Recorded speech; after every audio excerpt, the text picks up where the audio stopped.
Bonsoir, merci d'être venu avec nous prendre votre temps pour parler de la lenteur. Et la lenteur est un sujet qui a beaucoup inspiré les écrivains. Et c'est pourquoi nous proposons de commencer par prendre le temps d'entendre la langue, celle de Kundera, celle de Pierre Sanso et celle de Jean de La Fontaine, dans la voix de Nicolas Pignon. Bonsoir. Les êtres lents n'avaient pas bonne réputation. On les disait empotés. On les prétendait maladroits, même s'ils exécutaient des gestes difficiles. On les croyait lourdeaux, même quand ils avançaient avec une certaine grâce. On les soupçonnait de ne pas mettre beaucoup de cœur à l'ouvrage. On leur préférait les dégourdis, ceux qui d'une main leste savent desservir une table, entendre à mi-voix les ordres et s'empresser à les réaliser, et qui, enfin, triomphent dans le calcul mental. Leur vivacité éclatait dans leurs mouvements, leurs répliques et même dans l'acuité de leurs regards, la netteté de leurs traits, de vif argent. Ne vous faites pas de soucis pour eux. Ils se tireront toujours d'affaire. J'ai choisi mon camp. Celui de la lenteur. J'éprouvais trop d'affection pour les méandres du Lot, un petit paresseux. Et pour cette lumière qui en septembre s'attarde sur les derniers fruits de l'été et décline insensiblement. J'admirais ces gens, hommes ou femmes, qui peu à peu, le temps d'une vie, avaient donné forme à un visage de noblesse et de bonté. À la campagne, après une journée de travail, les hommes levaient leur verre de vin à hauteur de leur visage. Ils le considéraient, ils l'éclairaient avant de le boire avec précaution. Des arbres centenaires accomplissaient leur destinée, siècle après siècle, et une telle lenteur avoisinait l'éternité. La lenteur, c'était à mes yeux la tendresse, le respect, la grâce dont les hommes et les éléments sont parfois capables. À l'inverse, m'irritaient ceux de mes camarades qui se précipitaient à la cantine et qui, à l'école, couraient après les premières places. Pourquoi pas les prix d'excellence? Ils désiraient devenir très vite des adultes, emprunter les habits et l'autorité des adultes, après avoir bâclé une enfance à jamais abolie. Je me méfiais tout autant des visiteurs. Nous les appelions les Parisiens, qui, après avoir fait le tour de nos fermes et avoir compris nos mentalités, s'en retournaient à la ville pour se moquer des ploucs qu'ils avaient rencontrés. Pour ma part, je me suis promis de vivre lentement, religieusement, attentivement, toutes les saisons et les âges de mon existence. Le monde est allé de plus en plus vite. Les Panzer-Divisions n'ont pas mis plus de 40 jours pour parcourir et occuper la France. Aujourd'hui, les hommes qui ne sont pas aptes à soutenir ce train d'enfer demeurent au bord de la route et souvent attendent en vain qui les dépanera et leur permettra de recoller au convoi. La raison veut-elle que nous nous inclinions devant un processus que l'on dit irréversible? Ou bien ne nous invite-t-elle pas plutôt à nous soustraire à une telle galopade quand rien ne la justifie? Une simple remarque m'inciterait à emprunter la seconde voie. Les personnes si rapides devraient, en principe, accumuler une petite pelote honorable de temps libre, ou enfin elles vivraient pour elles-mêmes sans se soucier d'une tâche imposée.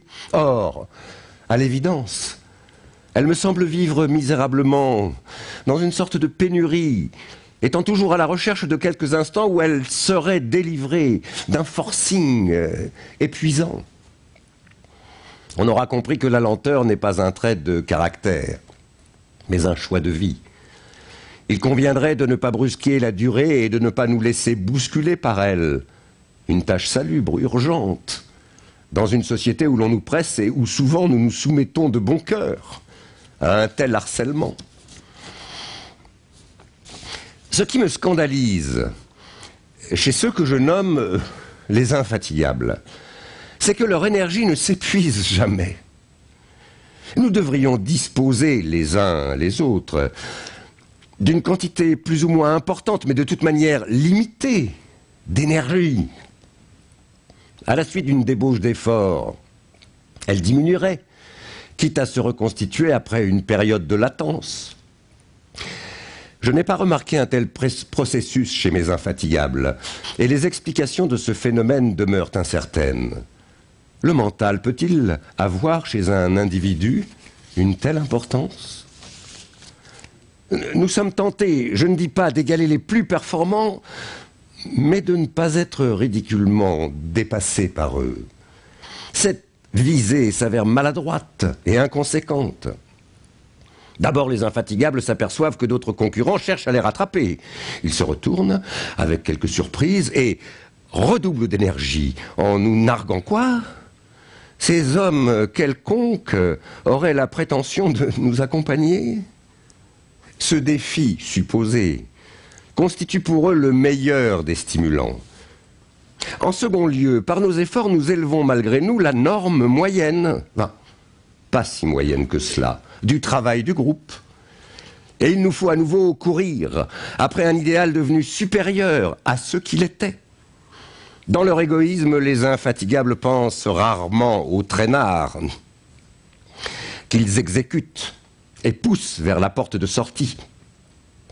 Je n'ai jamais observé l'un d'eux proclamant à son patron « Vous tiendrez compte de mon surcroît de service rendu, il compensera le déficit de certains de mes camarades. »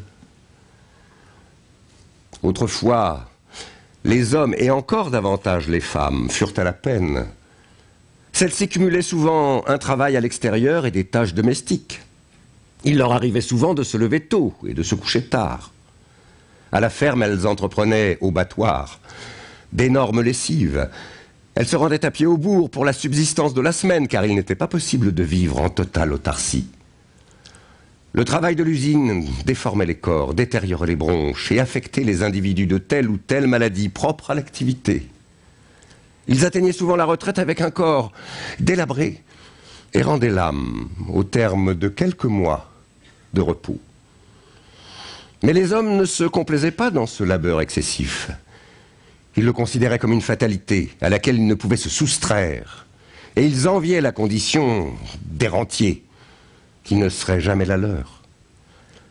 Ce qui est nouveau, c'est que l'agir, qui dépasse les frontières du travail, apparaît aujourd'hui comme une valeur supérieure, comme si, faute d'agir, un individu s'exténuait et disparaissait.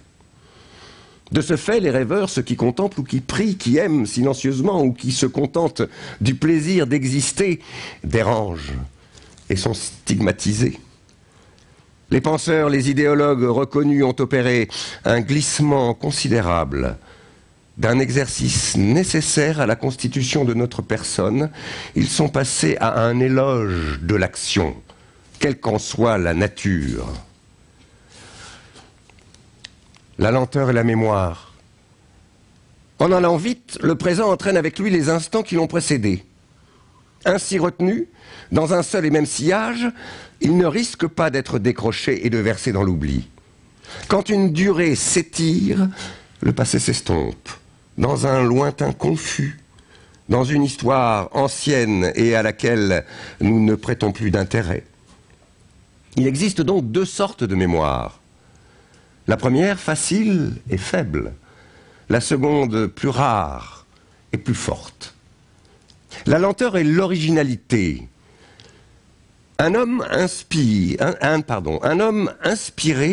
invente dans les meilleurs délais les meilleures solutions. Il ne doit pas musarder sous peine de ne plus retrouver le geste créateur. D'autres individus ne bénéficient pas de la même inspiration. S'ils répondent aussi vivement à la question posée, c'est qu'ils se reposent sur des savoir-faits acquis. Car il faut du temps pour inventer une nouvelle voie et pour se modifier soi-même. La vitesse ne sait pas qu'elle se répète. La lenteur le sait. Elle en éprouve de la confusion et elle se montre circonspecte à l'égard de ce qu'elle croit avoir trouvé. La lenteur est l'œuvre. Il serait déplorable de traîner dans l'accomplissement d'une tâche que l'on pourrait mener à bien avec moins de nonchalance, à la manière d'un employé dont la facture s'allonge en proportion du temps passé à réparer un objet. Néanmoins, nous sommes enclins à croire que dans la lenteur les choses se font mieux.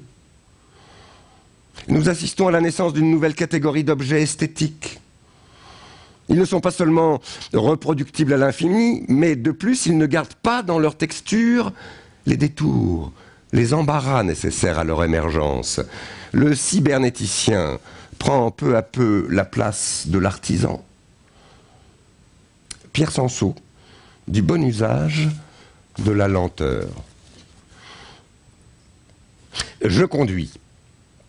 Et dans le rétroviseur, j'observe une voiture derrière moi. La petite lumière à gauche clignote et toute la voiture émet des ondes d'impatience. Le chauffeur attend l'occasion pour me doubler. Il guette ce moment comme un rapace guette un moineau. Vera, ma femme, me dit « Toutes les 50 minutes, un homme meurt sur les routes de France. Mais regardez-les, tous ces fous qui roulent autour de nous. » Ce sont les mêmes qui savent être si extraordinairement prudents quand on dévalise sous leurs yeux une vieille femme dans la rue. Comment se fait-il qu'ils n'aient pas peur quand ils sont au volant? Que répondre? Peut-être ceci. L'homme penché sur sa motocyclette ne peut se concentrer que sur la seconde présente de son vol. Il s'accroche à un fragment de temps, coupé et du passé et de l'avenir. Il est arraché à la continuité du temps, il est en dehors du temps. Autrement dit, il est dans un état d'extase. Dans cet état, il ne sait rien de son âge, rien de sa femme, rien de ses enfants, rien de ses soucis, et partant, il n'a pas peur. Car la source de la peur est dans l'avenir. Et qui est libéré de l'avenir n'a rien à craindre. La vitesse est la forme d'extase dont la révolution technique a fait cadeau à l'homme. Contrairement aux motocyclistes, le coureur à pied est toujours présent dans son corps, obligé sans cesse de penser à ses ampoules, à son essoufflement. Quand il court, il sent son pouls, son âge, conscient plus que jamais de lui-même et du temps de sa vie. Tout change quand l'homme délègue la faculté de vitesse à une machine. Dès lors, son propre corps se trouve hors du jeu. Et il s'adonne à une vitesse qui est incorporelle, immatérielle. Vitesse pure, vitesse en elle-même, vitesse extase. Pourquoi le plaisir de la lenteur a-t-il disparu? Ah, où sont-ils les flâneurs d'antan?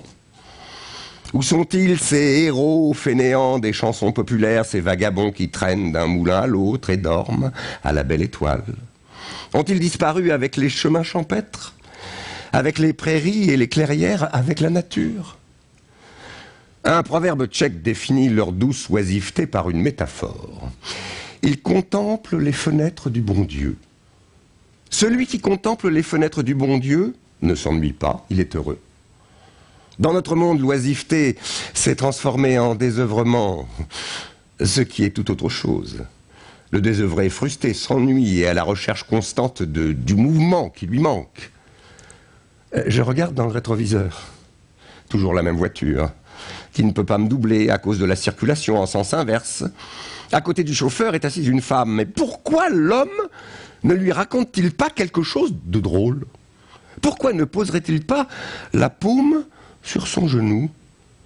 Au lieu de cela, il maudit l'automobiliste qui, devant lui, ne roule pas assez vite. Et la femme ne pense pas non plus à toucher le chauffeur de la main. Elle conduit mentalement, avec lui, et me maudit, elle aussi. Et je pense à cet autre voyage de Paris vers un château de campagne qui a eu lieu il y a plus de 200 ans. Le voyage de Madame de T. et du jeune chevalier qui l'accompagnait. C'est la première fois qu'ils sont si près l'un de l'autre, et l'indicible ambiance sensuelle qui les entoure naît justement de la lenteur, de la cadence. Balancés par le mouvement du carrosse, les deux corps se touchent, d'abord à leur insu, puis à leur su, et l'histoire se noue. On ne trouve aucune description de l'apparence physique de Madame de T. Une chose pourtant me semble sûre, elle ne peut pas être mince. Je suppose qu'elle a une taille ronde et souple. C'est par ces mots que Laclos caractérise le corps féminin le plus convoité des liaisons dangereuses. Et et que la rondeur corporelle fait naître la rondeur et la lenteur des mouvements et des gestes. Il émane d'elle une douce oisiveté, elle possède la sagesse de la lenteur et manie toute la technique du ralentissement. Elle le prouve tout particulièrement au cours de la deuxième étape de la nuit.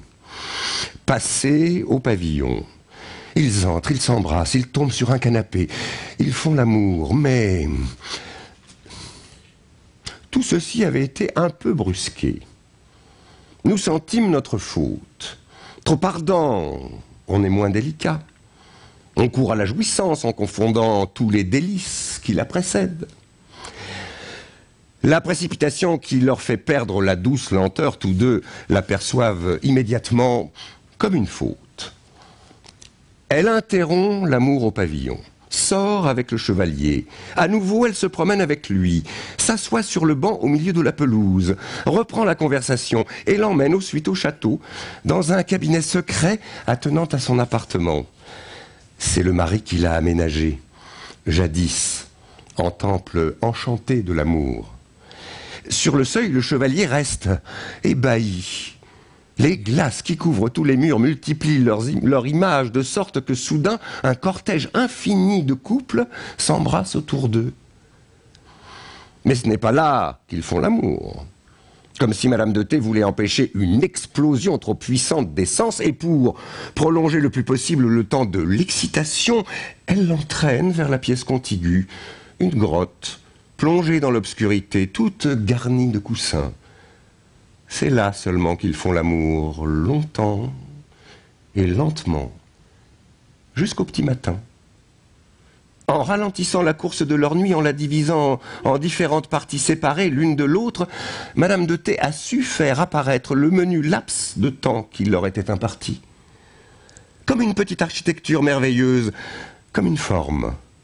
Imprimer la forme à une durée, c'est l'exigence de la beauté, mais aussi celle de la mémoire. Car ce qui est informe est insaisissable, immémorisable. Concevoir leur rencontre comme une forme fut tout particulièrement précieux pour eux, vu que leur nuit devait rester sans lendemain et ne pourrait se répéter que dans le souvenir. Il y a un lien secret entre la lenteur et la mémoire, entre la vitesse et l'oubli. Évoquons une situation un peu plus banale. Un homme marche dans la rue. Soudain, il veut se rappeler quelque chose, mais le souvenir lui échappe. À ce moment, machinalement, il ralentit son pas. Par contre, quelqu'un qui essaie d'oublier un incident pénible qu'il vient de vivre accélère à son insu l'allure de sa marche, comme s'il voulait vite s'éloigner de ce qui se trouve dans le temps, encore trop proche de lui. Dans la mathématique existentielle, cette expérience prend la forme de deux équations élémentaires. Le degré de la lenteur est directement proportionnel à l'intensité de la mémoire. Le degré de la vitesse est directement proportionnel à l'intensité de l'oubli. Et pour finir,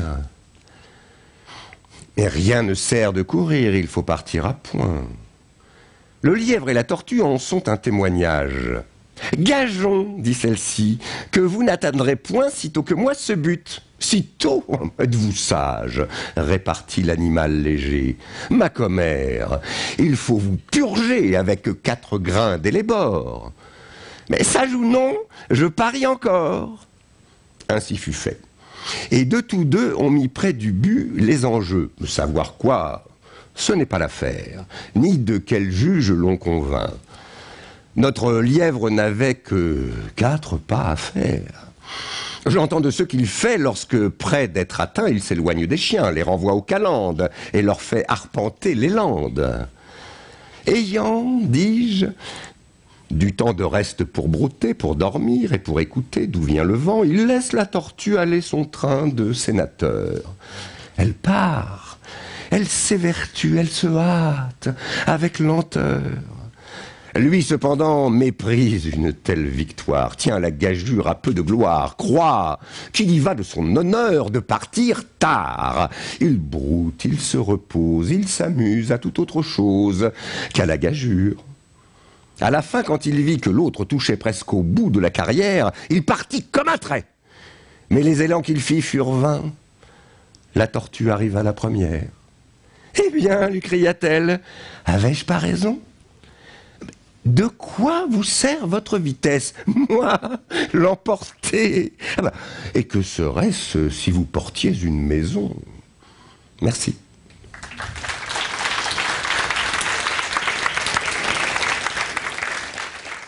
Ce que je trouve assez frappant dans ces textes, c'est qu'ils ont été écrits 98 pour Pierre Sanso, 93 pour le texte de Kundera. Je ne parle pas de La Fontaine. C'est dire si ça fait un moment qu'on s'inquiète de la vitesse.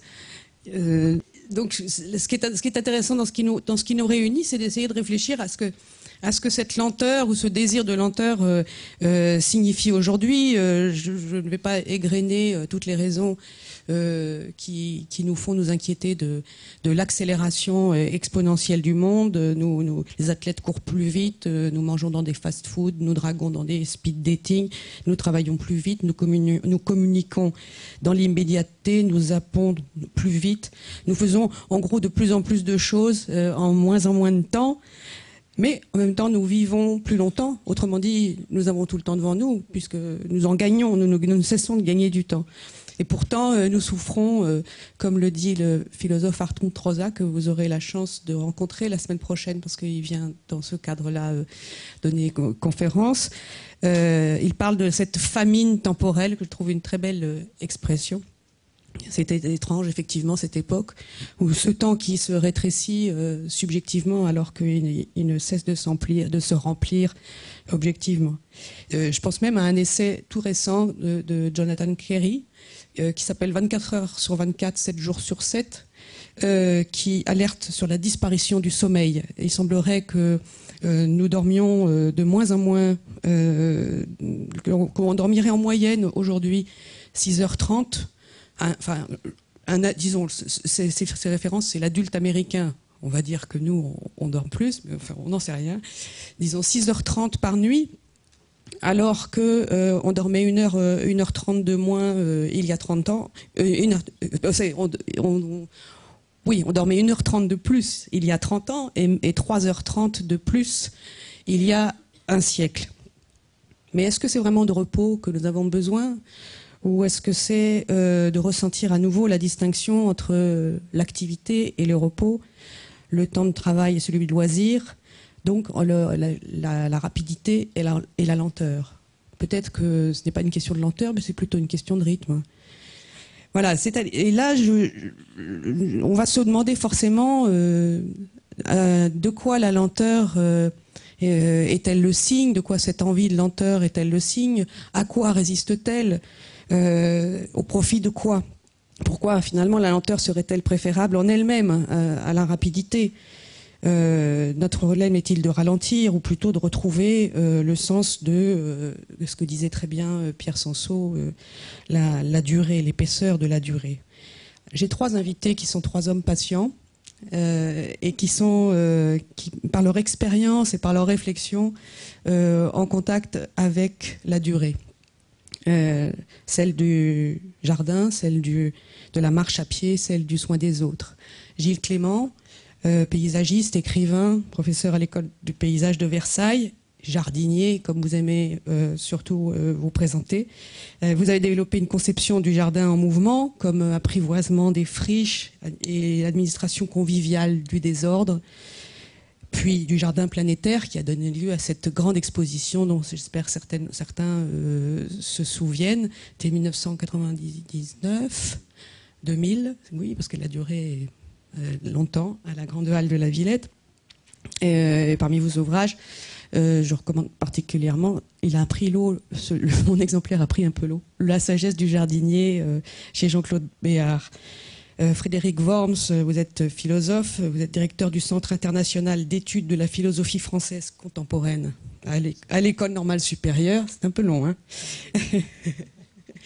Et vous êtes notamment l'auteur d'un très beau livre qui s'appelle Revivre, la vie qui unit et qui sépare, et le moment du soin, à quoi tenons-nous? Et vous êtes également un spécialiste de Bergson, donc habité par la créativité de la durée. Et enfin, David Le Breton, vous êtes anthropologue et sociologue, vous êtes professeur à l'université de Strasbourg, et vous développez depuis une vingtaine d'années une grande anthropologie du corps qui est passée notamment par les études sur les passions du risque, les conduites à risque et les atteintes au corps, notamment chez les adolescents, et par l'éloge de la marche que vous avez encensé 2 fois, c'est-à-dire une première fois en 2000, par un premier livre sur la marche et une seconde avec Marcher, éloge des chemins de la lenteur chez Métellier. C'est sur ces chemins que nous allons partir d'abord avec vous. Vous êtes marcheur donc depuis longtemps, vous avez eu l'occasion de constater, du coup c'est la raison pour laquelle vous avez peut-être voulu réécrire sur ce sujet en une quinzaine d'années l'engouement pour les voyages à pied et autres pèlerinages. Avec la marche, il s'agit, dites-vous, d'une éthique à hauteur d'homme. En quoi la marche peut-elle devenir une éthique? Ah oui, il faut que du coup... Merci Catherine. C'est vrai qu'en une douzaine d'années, la marche a pris une ampleur sociologique absolument considérable. Quand j'ai écrit Éloge de la marche, déjà, on sentait qu'elle prenait un essor important. Mais encore au début des années 2000, avec ma compagne, quand nous cheminions en Lorraine ou dans d'autres endroits de France ou du monde, il était relativement rare de croiser d'autres marcheurs. Aujourd'hui, on est en 2014, donc une douzaine d'années, 12-13 ans plus tard, il est maintenant beaucoup plus rare, en revanche, de faire une marche, même dans ces forêts vosgiennes, par exemple, sans rencontrer 2, 3, 4 marcheurs et parfois des familles tout entières. Alors je pense que la marche, en effet, est une résistance à l'encontre de ces impératifs de vitesse, d'accélération, de fulgurance, de rendement, etc., qui sont les nôtres aujourd'hui. C'est une manière très intuitive, finalement, d'aller à contre-pied, d'aller à contre-courant également, de prendre les chemins de traverse, de réenchanter une vie quotidienne qui tend de plus en plus à nous échapper. Et la marche est une éthique élémentaire dans la mesure où 2 marcheurs qui se croisent vont échanger au minimum un sourire, vont échanger un salut, vont échanger des informations sur le sentier qui attend la personne qu'ils viennent de croiser, ou on va faire un commentaire sur la ferme auberge qui n'est pas très loin et où on a mangé délicieusement ou bu un vin délicieux. Donc la marche appelle la conversation, appelle le visage à visage qui est celui aussi du soin, une reconnaissance plénière de l'autre. Comment on poursuit le débat? Parce que là, j'ai répondu à votre question, j'avais préparé un petit texte. Continuez sur cet art de marcher, Je vais croiser l'art de marcher, mais j'avais écrit un petit texte, une sorte d'éloge de la lenteur, si vous voulez. Je vais le lire, comme ça je n'aurai pas travaillé dans le vide. Ça nous arrive jamais, évidemment. Bon. Nous sommes entrés dans une société de l'éphémère, de l'instant, de la volatilité, de la vitesse, de la performance. Le zapping et le surfing deviennent des morales essentielles du rapport au monde, une manière de se jouer de la surface pour éviter de choisir et multiplier les expériences sans s'engager. Donc c'est ce thème aussi de la profondeur de la surface dans le monde d'aujourd'hui. Un individu contemporain qui ne se soutient que de lui-même est confronté en permanence à une multitude de décisions. Il est soumis à l'écrasement du temps sur l'immédiat, puisque le monde n'est plus donné dans la durée, mais dans la saisie de l'instant. La hantise qui est celle de chacun d'entre nous est celle de la désynchronisation. Celle de ne plus être en phase avec l'actualité de sa propre vie, prise dans le filet des bouleversements sociaux et professionnels. Une urgence qui n'en finit plus nous empêche de jouir de notre existence et amène aussi à un temps séquencé allant d'une tâche à une autre, ou plutôt de la résolution d'une tension à la résolution d'une autre. Injonction de vitesse, de rendement, d'efficacité, de disponibilité qui exige de s'arracher à soi-même, d'aller plus vite que son ombre en permanence pour réagir. Mais les capacités de résistance ne sont pas extensibles à l'infini. Elles épuisent l'individu et aboutissent à la fatigue d'exister. Les technologies contemporaines, loin de faire gagner du temps, comme on le croit souvent, ne cessent de multiplier les engagements personnels et les mobilisations qui n'en finissent plus. Pour ma part, d'ailleurs, je veux dire mon immense nostalgie de la machine à écrire que j'avais dans les fin des années 80, début des années 90, enfin dans les années 80, alors que l'ordinateur nous force à la performance, les mails nous forcent à les lire en permanence. Je parlais cet après-midi avec un journaliste pas du décrochage, mais de la déconnexion, voilà. Ce qui est devenu impossible pour l'immense majorité d'entre nous, parce que si on décroche pendant une semaine, quand on rentre, on a des centaines et des centaines de mails, et on passe un jour ou deux à essayer de résoudre tout ça. Alors, on se dit, tant pis, ça me navre toujours quand je suis au loin, quand je suis à Rio et que je passe 1 heure tous les jours en train de décrypter mes mails. Je me demande toujours ce que je fais là, et je me demande dans quel monde je vis, mais je sais que c'est le prix à payer par contre pour éviter cette désynchronisation dont je parlais tout à l'heure. Donc loin de nous faire gagner du temps, en fait, les technologies contemporaines nous écrasent sous une multitude de responsabilités, commencer d'ailleurs par le multitasking qui nous a tous envahis. Le téléphone cellulaire, même si on y résiste, j'essaie d'y résister beaucoup, mais c'est pas très facile quand même. Le téléphone cellulaire est l'instrument clé de la mobilité, de la réactivité, de l'adaptabilité, de la multiplicité et de l'ubiquité des engagements. Il rend illimité le temps de travail et de disponibilité. La modernisation donc n'a cessé d'accélérer les rythmes de vie. Plus nous gagnons du temps, plus le temps nous échappe et plus nous en sommes affamés. Ce temps épargné n'est pas celui du repos. Toute l'existence bascule dans l'urgence et dans la nécessité de ne jamais perdre du temps, de maintenir une attention constante aux autres et aux événements. Il faut aller de plus en plus vite pour rester sur place. Et même dans la vie personnelle, nos sociétés font loi de cette terrible parole de Taylor, déclarant dans les années 20, déclarant la guerre à la flânerie dans les usines Ford, car il ne supportait pas de voir les ouvriers cesser un seul instant de travailler. Rappelez-vous, magnifique film de Charlie Chaplin, Les temps modernes à cet égard. Guerre à la flânerie, c'est vraiment le mot d'ordre du libéralisme économique de nos sociétés.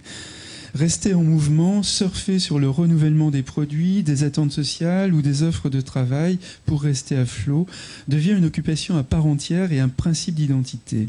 Le mot d'ordre est de tenir le coup, de s'ajuster au changement, de ne jamais prendre de retard. D'où le succès de la notion de résilience, le fait de ne pas être démoli par l'adversité, de faire face au changement pour rebondir aussitôt.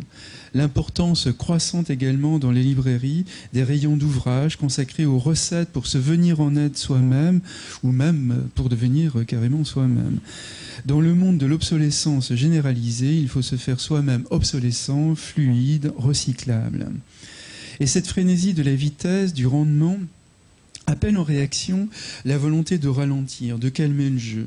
Et une forte résistance politique et citoyenne se mobilise à ce propos. La lenteur est le rythme de l'amour, de la tendresse, de la conversation, de l'attention à l'autre, de l'érotisme, de la jouissance du fait d'exister. C'est aussi évidemment le temps du jardinage, le temps du soin, la lenteur. Elle n'a que faire de l'exultation de l'éjaculation précoce qui est au cœur du monde contemporain. Elle revendique le slow food, les slow cities, à l'encontre de la fièvre ambiante, d'où aussi l'engouement récent de nos sociétés pour la marche que des dizaines, voire des centaines de millions de nos contemporains découvrent avec jubilation. Ils s'immergent dans une durée qui s'étire, flâne, se détache de l'horloge, cheminement dans un temps intérieur propice à un retour sur soi. La marche sollicite une suspension heureuse du temps, une disponibilité à se livrer à des improvisations selon les événements du parcours. Elle ne consiste pas à gagner du temps, mais à le perdre avec élégance, le sourire aux lèvres. Occupation pleine du temps, mais dans la lenteur. Elle est une résistance à ces impératifs de vitesse, d'urgence, de disponibilité qui élaguent aujourd'hui le goût de vivre. Aujourd'hui, les chemins sont remplis de flâneurs qui cheminent à leur guise, à leur pas, en leur temps, en conversant paisiblement ou en méditant le nez au vent. Ils prennent leur temps et ne laissent pas le temps les prendre. Ils sont leurs seuls maîtres d'heure. Pour le marcheur, seule la lenteur permet d'être à la hauteur des choses et dans le rythme du monde. La lenteur est l'évidence du cheminement, elle appelle une progression attentive, voire contemplative, la possibilité de halte pour profiter d'un lieu ou pour se reposer. La lenteur, qui est celle de la marche, est toujours un mouvement de respiration. Et en ce qu'il se tisse dans la lenteur, le temps devient la mesure du corps. Il n'y a rien d'autre que chaque moment qui passe. On retrouve l'épaisseur du temps dont parlait Pierre Sansot, bien sûr. L'épaisseur de l'instant. La marche aussi est retour à l'élémentaire, à l'aube, au coucher du soleil, à la nuit, à la terre, à l'herbe, aux pierres, aux collines, aux montagnes, à l'eau, à la pluie, au vent, etc. Elle nous rappelle notre humanité essentielle, immergée dans un monde qui nous dépasse et nous émerveille, ou parfois nous inquiète. Échappée belle, hors du temps, ou dans un temps ralenti, la marche n'est pas une recherche de performance ou une quête de l'extrême sponsorisée par des marques commerciales. Elle est un effort à la mesure des ressources propres du marcheur. C'est-à-dire que chacun a son rythme dans la marche. On peut aimer marcher vite, on peut aimer marcher infiniment lentement, mais de toute façon, chacun décide de son pas.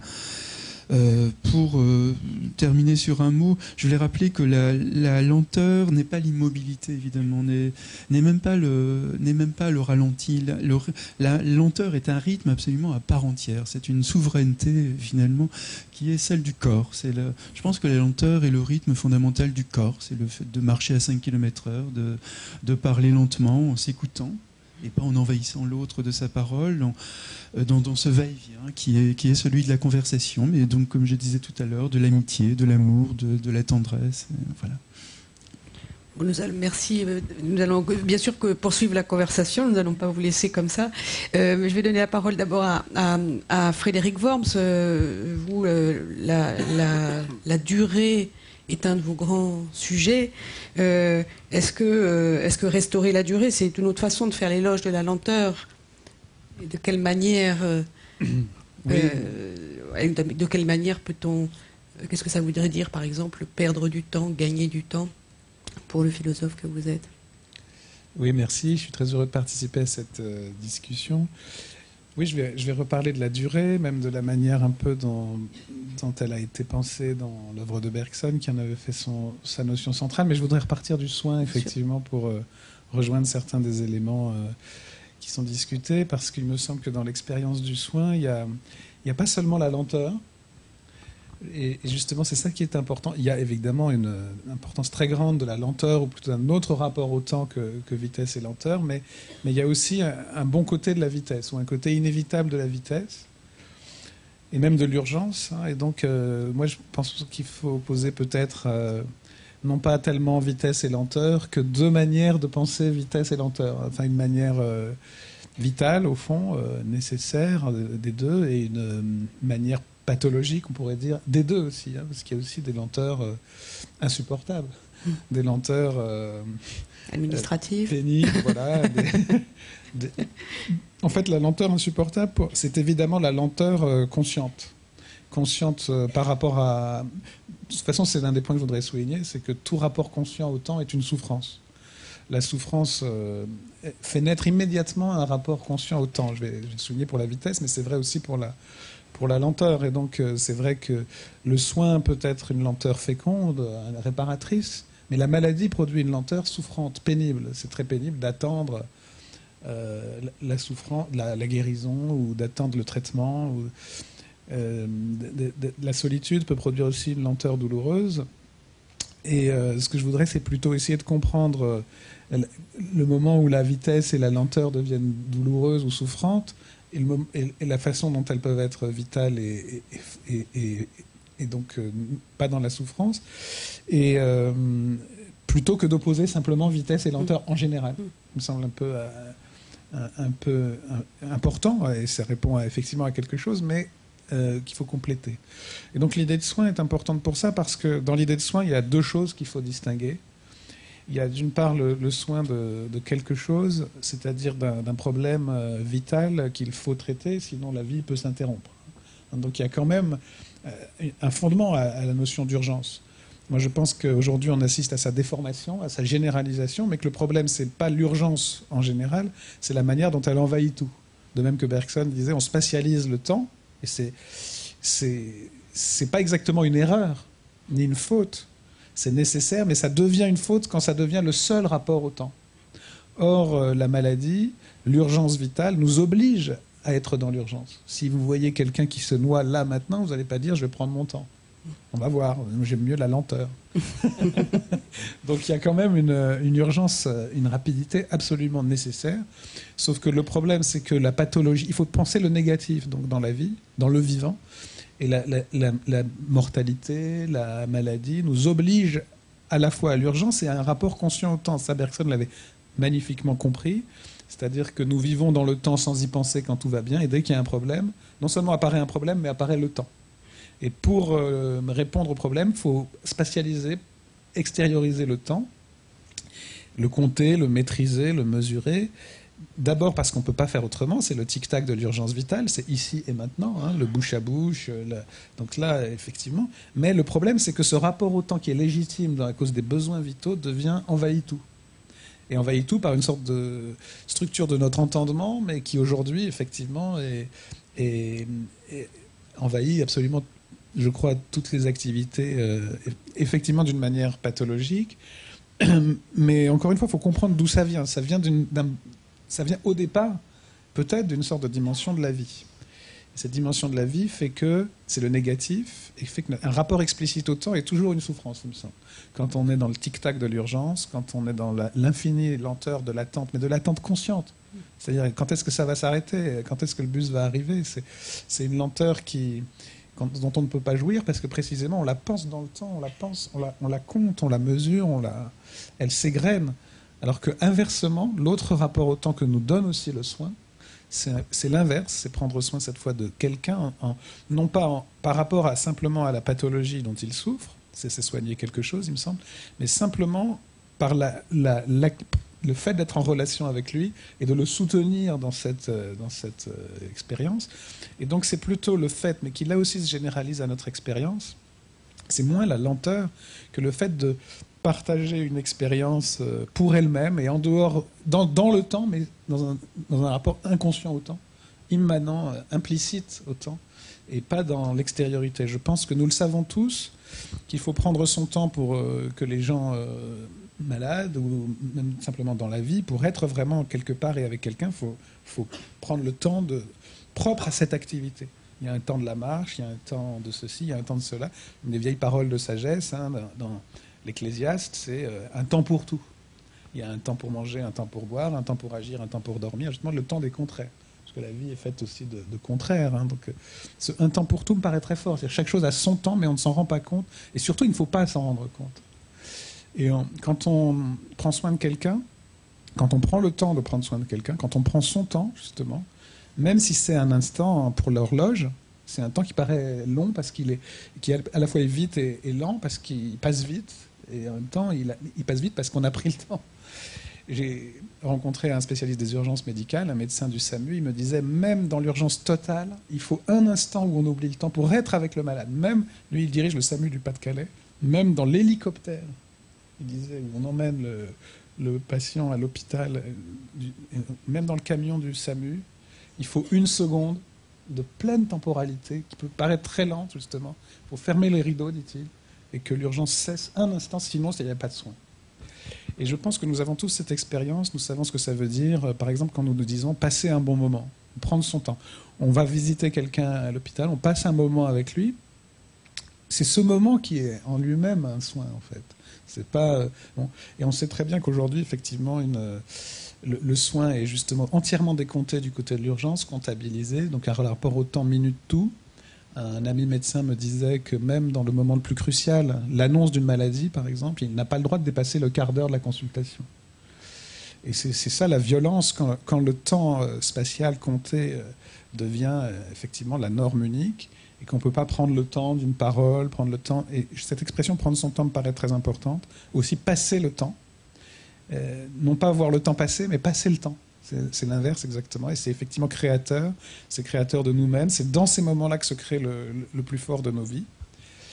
Mais ce qu'il ne faut pas oublier, et donc je terminerai peut-être par là, c'est qu'il y a effectivement une pathologie de la vitesse qui se déploie, et il y a aussi une pathologie de la lenteur, hein, encore une fois, et qui nous est rendue de plus en plus insupportable parce qu'on nous fait attendre.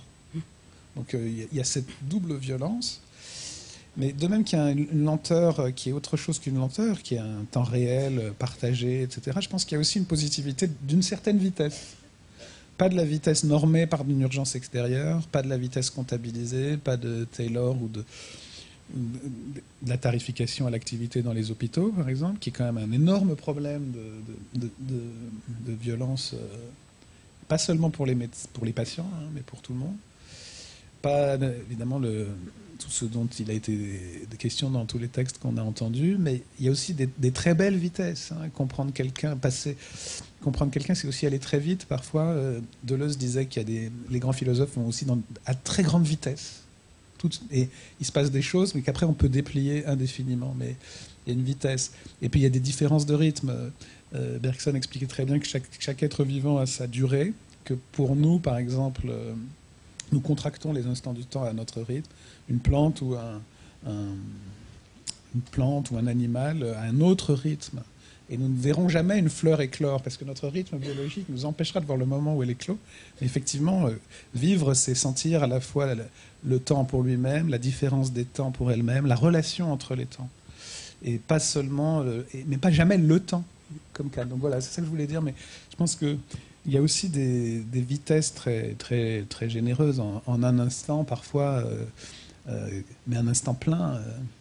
Et pas dans une vitesse comptabilisable. Il peut se passer infiniment de choses et nous guérir des fausses lenteurs aussi. Donc voilà, je pense que c'est plutôt cette opposition-là que je ferais. Merci.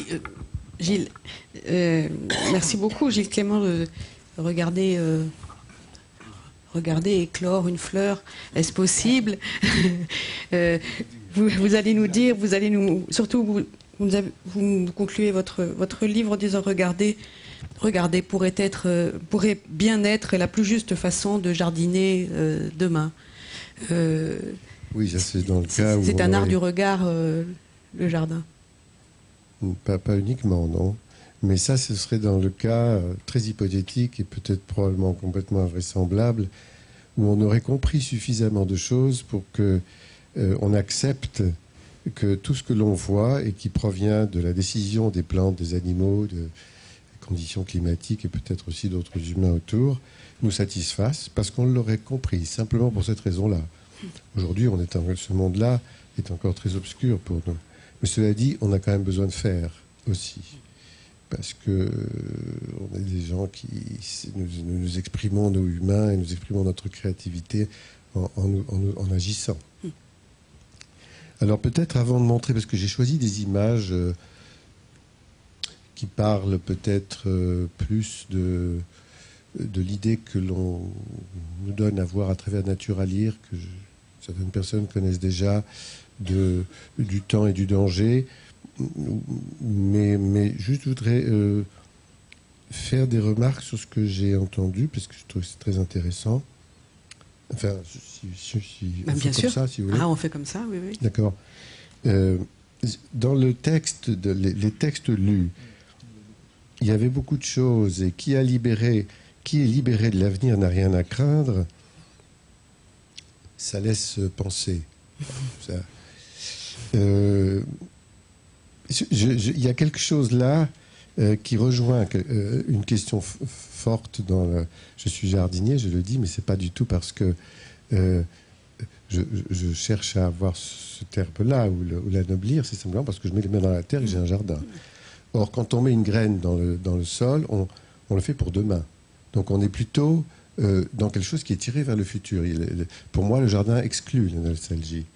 Et il n'y a pas vraiment de retour en arrière, si ce n'est des marquages mémoriels comme ça, d'accidents, de climat, ou de choses comme ça, mais c'est tout. Donc on est dans un territoire mental d'espérance. Alors on n'a aucune idée de ce que peut être cet avenir, d'accord, mais en étant libéré, quoi. Et c'est partant pas malheureux du tout, puisque justement on est dans l'espoir. Donc voilà, cette remarque m'a fait penser à ça. Dans le texte de Kundera, il y avait quelque chose qui à propos la différence qu'il y a entre les gestes d'avant et ceux d'aujourd'hui.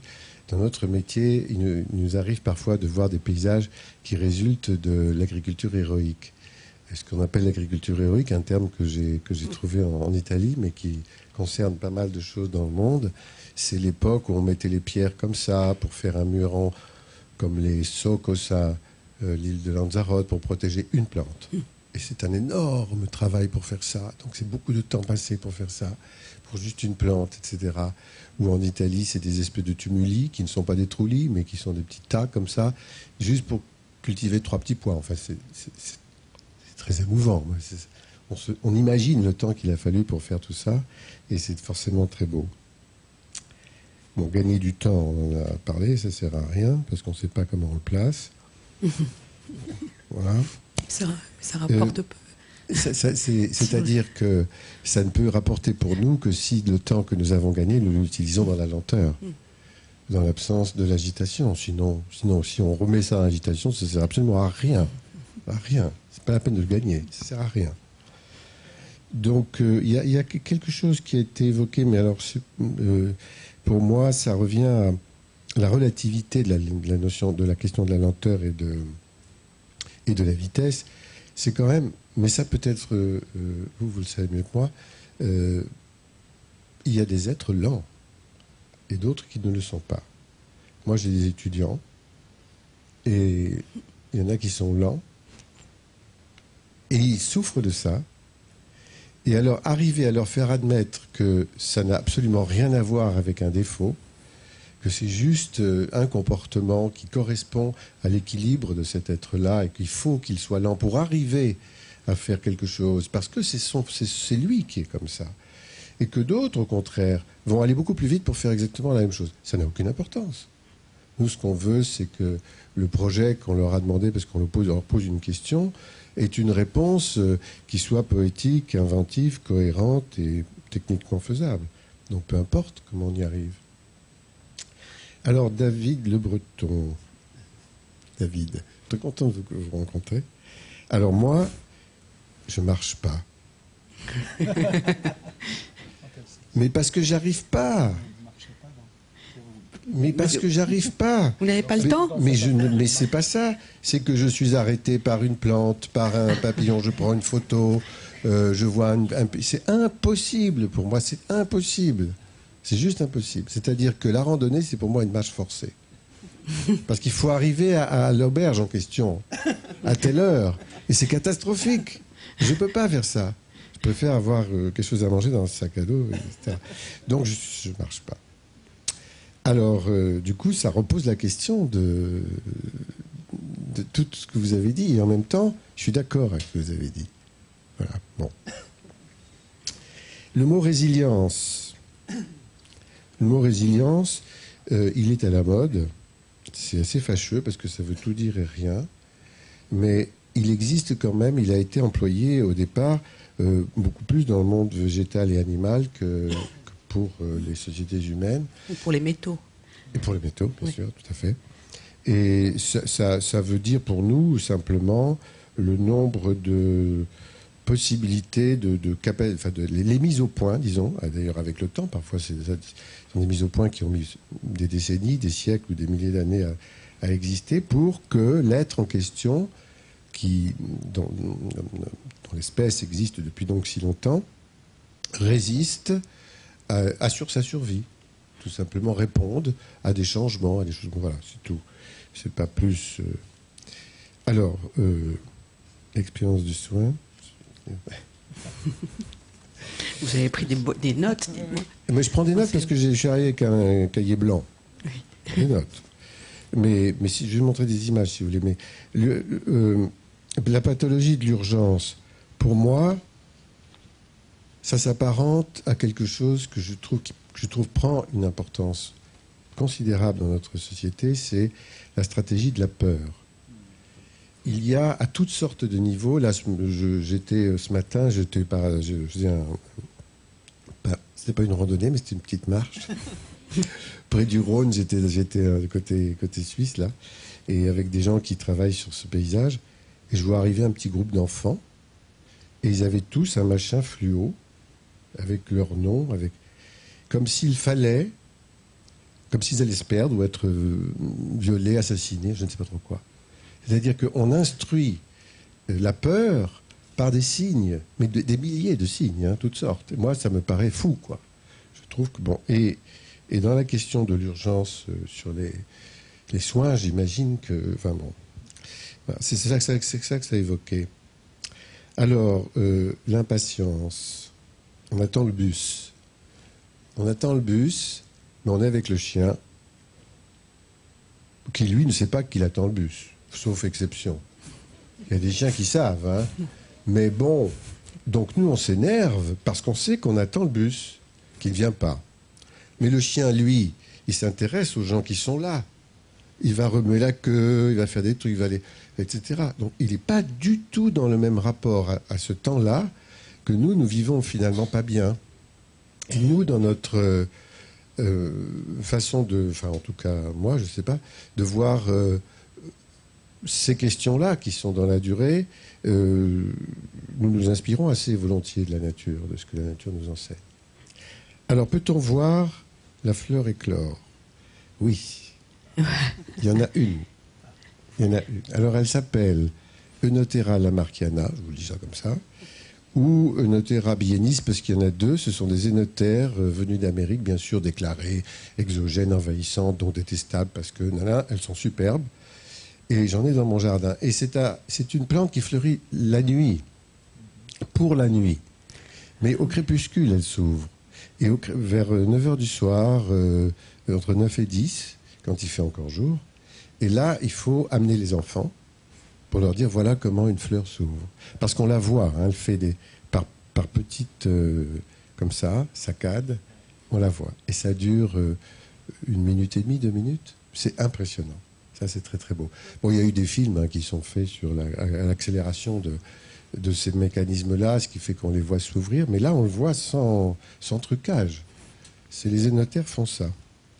Voilà. Bon, alors donc, moi, pour ce thème alors, ce que je voudrais dire, c'est que si je suis venu invité par vous et que ça m'a fait très plaisir, c'est parce que le sujet, je trouve très beau. Et en même temps, quand j'ai commencé à réfléchir pour savoir ce que ça signifiait dans notre métier, je trouve que ça n'a justement pas de sens. C'est-à-dire que ni la lenteur ni la vitesse ne nous concernent puisqu'on travaille avec le temps. Je dis que le jardinier ne se heurte pas au temps, il l'accompagne. Donc, aller vite ou pas vite, ça concerne plutôt d'autres choses que cet acte-là. Et par contre, le temps, oui, le temps, on en a absolument besoin, mais on ne peut pas le contraindre non plus. Et donc, on ne s'y heurte pas. C'est juste qu'effectivement, on l'accompagne. Et il n'y a pas de manière d'aller plus vite ou moins vite. Et si on veut aller très vite, et là, on rentre dans l'artifice, alors ça devient très compliqué, c'est très coûteux. Il faut une serre, il faut de la chaleur pour obtenir le fruit plus rapidement. Il faut mettre des intrants, on pollue. Enfin, là, on commence à se rendre la vie extrêmement difficile et dangereuse.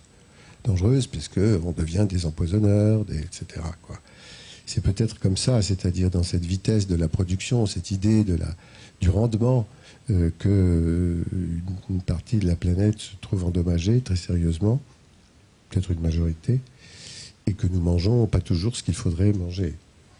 Mais sinon, non. Moi, je ne force pas les plantes, je n'ai pas l'artifice pour le faire, j'ai pas envie du tout. Alors, là, je vais montrer des images. Ah ben voilà. Je montre ces images-là parce qu'il y a le côté du mouvement. Vous voyez, pour nous, alors je reviens un tout petit peu sur cette notion de la lenteur et du temps. Lenteur, bon, est-ce que ça a du sens? Je dis non pour le jardinier, donc la vitesse non plus. Mais quand même, dans la vie animale notamment, sur le rapport de prédation, la vitesse a de l'importance. Parce que pour attraper sa proie, la martre, elle va devoir aller très vite sur le petit campagnol, qui va très vite lui aussi. Donc il s'agit d'aller vite à ce moment-là. Et ça, c'est sa survie quand même. Mais c'est un geste de survie et ça rentre tout à fait dans la logique du rapport de prédation dans toute la chaîne écologique. C'est à peu près le seul moment où je vois la nécessité de la vitesse dans la vie animale. À part le fait qu'il y a des animaux qui vont très vite, mais naturellement. Vous voyez, juste naturellement. Un puma, un guépard, ça va très vite. Et puis, je sais pas... Une tortue. Une tortue. Moins vite. De toute façon, ça... Alors, nous voilà avec ce que j'appelle Nature à lire. Nature à lire, c'est une série d'images dont je choisis juste quelques-unes pour aller vers le sujet qui est celui qui nous intéresse. Et on nous montre donc, voilà, un cerf qui est français, il est très élégant, il est un peu mince... Et il saute. Il est donc animé, hein, il n'est pas du tout statique, il est en mouvement. Ça a beaucoup d'importance. Bon. Dire qu'il va spécialement vite, on ne sait pas, mais enfin, en tout cas, il n'est pas à l'arrêt. Le cerf canadien, lui, il est un peu plus ventru d'abord, et puis il a les pattes écartées, il a l'air de voler un peu au-dessus de... Mais il va quand même assez vite aussi. Le cerf écossais, alors lui, va extrêmement vite. Et il traverse la route de gauche à droite. Ce qui n'est pas du tout... Bon, ça, on peut comprendre pourquoi. Mais pourquoi va-t-il si vite? Parce que c'est le même, hein, tout ça. Tout ça, c'est le même. Hein. Donc c'est une vision culturelle que nous avons à chaque fois de la vitesse, de l'animal. Bon. Or, ici, il est probablement chassé à court, quoi. On peut se poser cette question-là. Parce que c'est pas obligé de faire ça. Vous pouvez tout à fait le montrer dans une autre... Bon, c'est une supposition. L'animal, lui, par contre, il peut être statique, comme celui-là, ce chien qui se pose manifestement une question. Où est sa place? Vous trouvez sa place, oui. Voilà. Il n'est pas forcément en train de s'agiter. Alors ça, c'est une image assez rare, où on voit l'animal placide, qui lui n'est pas doué de vitesse, hein, les vaches, mais qui a quand même raison de la technologie. C'est la voiture qui se casse dans l'histoire, là. Et ça, c'est en Australie, et c'est assez rare, puisque j'ai eu récemment une remarque d'une personne australienne qui s'intéressait aussi à cette façon de nous montrer les choses à lire, et qui me dit qu'elle ne l'avait jamais vu. Ça, c'est une photo au nord de Cairns, dans la partie nord-est de l'Australie. Alors maintenant, nous, comment nous voyons-nous par rapport à ces questions qui sont ceux de la traversée d'une route où on est dans le danger? Est-ce qu'on va aller vite? Est-ce qu'on va courir? Est-ce qu'on va aller lentement?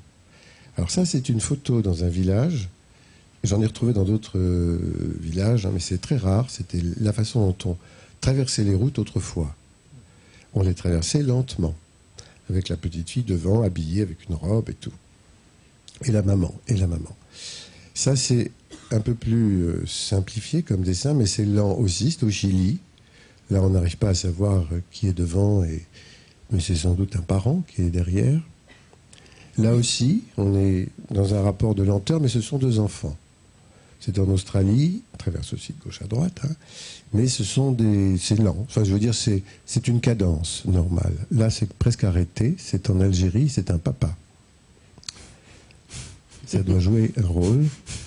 Et nous, on va un peu plus vite quand même. On ne fait pas forcément du 60 à l'heure, hein, mais on va un peu plus vite parce qu'il y a un danger, malgré tout. Parce que les voitures sont devenues plus performantes. Mais les Italiens, alors eux, ce sont les mêmes voitures, hein, sauf que les enfants... Ce ne sont pas les mêmes conducteurs. Ce n'est pas les mêmes conducteurs, voilà. Alors il faut aller très très vite. Mais il y a ça là un peu la même chose en Inde. Alors en Bosnie, c'est impressionnant, ça c'est une sortie d'école. Ça va très mal. Et en Californie, là, on s'enfuit. Enfin bon. Donc voilà, ça c'est une certaine manière de nous montrer le danger aussi. Hein. Ça va avec la stratégie de la peur. Bon. Alors pour nous, le temps, alors c'est plutôt ça, vous voyez, les choses se fabriquent à notre insu. Là, on est dans une tôle qui est en train de rouiller, sur une tôle, et c'est comme un tableau. Hein. Les feuilles d'un merisier, à côté, sont venues, se sont posées, le vent les a emportées. Mais pendant tout le temps où elles se sont posées dessus, il y a eu une oxydation particulière, et ça a fait ça. Et l'auteur est là, derrière. C'est cet arbre. Alors, il en résulte quelque chose que, personnellement, j'ai trouvé très beau pendant tout ce temps-là. Mais ça a disparu, parce que ça s'est effacé, parce que maintenant tout est rouillé complètement. Voilà. Et puis il y a des phénomènes comme ça qui marquent le temps, qu'on appelle les enveloppements. Un arbre, les platanes sont très très habiles pour ça. Ils arrivent à absorber des pièces assez importantes. Là, on est sur la place du marché à Montsartou. Alors, vous voyez, entre cette image-là et celle-ci, il y a 2 ans. Ça va vite, hein. Là, vous avez le E, et là, il n'y a plus de E. Donc, on peut dire que dans quelques temps, on aura l'autorisation de stationner. C'est ça. Il faut juste attendre un peu. Et puis, cette dernière image, qui est un Velux, avec le trajet de l'escargot, dans la nuit. Et c'est un escargot ou une limace, enfin, c'est un animal assez petit, parce que le trajet, la trace est petite. Vraisemblablement, je pense que c'est pas la poussière du ciel, mais c'était du pollen à l'époque. C'était un moment de printemps comme ça. Et le matin, je vois ça. Alors, j'ai voulu prendre cette photo-là, parce qu'est-ce que fait l'escargot? En fait, quand on étudie ces animaux-là, il paraît qu'ils vont très vite. Pour nous, ça fait pas du tout ça, hein. Ils font des millimètres par millimètre, mais ils agitent énormément de choses en eux pour arriver à progresser de cette façon. Et puis ça peut aboutir à des choses qui sont à la fois hésitantes, compliquées, des retours, etc. Comme s'il y avait une énergie folle qui était dépensée là. Pour moi, ça aboutit à quelque chose qui ressemble un peu au dessin, enfin au tableau précédent. C'est encore une fois une œuvre. Voilà, donc comment finalement au jardin, pour résumer, parce que là... je vois les choses, on est marqué par les saisons. La vitesse et la lenteur signifient finalement pas trop de choses, mais le temps, oui. On a l'impression qu'il y a eu une activité quand même intense. Peut-être qu'ils étaient 2. Peut-être. Quand on voit le résultat de l'action, là, on se rend compte qu'ils se sont beaucoup agités. Frédéric, oui, bien sûr, réagissez. Oui. Il y a un autre micro. Moi, je voulais juste réagir sur un point, mais je ne sais pas si vous... Je suis très frappé par un point que vous n'avez pas commenté sur tous ces panneaux, qui étaient saisissants dans leurs différences, mais qui avaient tous un point commun, c'était le triangle danger. Et ce qui veut dire qu'en fait, il ne s'agit pas seulement d'un temps qui est représenté, le temps des enfants, de l'animal, ou... c'est représenté par rapport à un autre temps, qui est le temps de la voiture qui passe.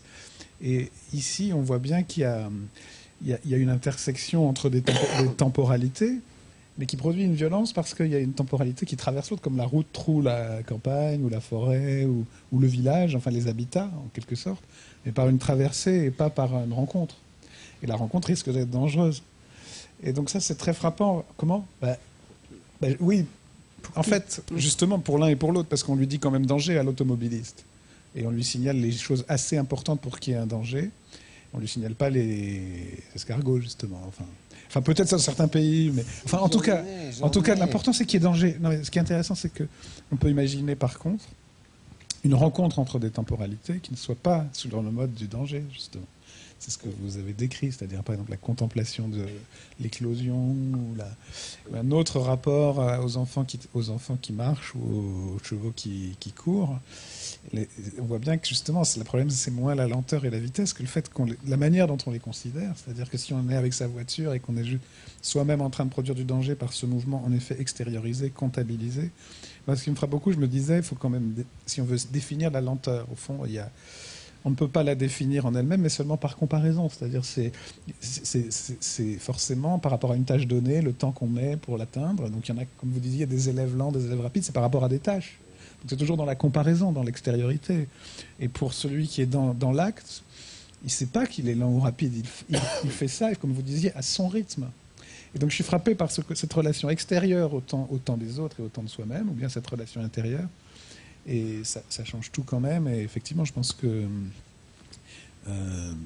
cette lenteur devient une souffrance quand elle est vécue sur le mode de la comparaison, sur le mode quand même, où là, ça devient une violence sociale. Compétition. Terrible, ouais. Terrible. Il y a de pire, ça. Non, juste pour répondre alors à ça, c'est les triangles, attention, danger. Ouais, partout dans le monde, d'accord. Partout dans le monde, partout dans le monde. Hein. Ça, c'est un espéranto. Bon. Mais on met dans ce triangle une tortue, par exemple, en Afrique du Sud. Ou même un scarabée dans une réserve d'Afrique du Sud aussi, d'ailleurs, tout petit. Hein.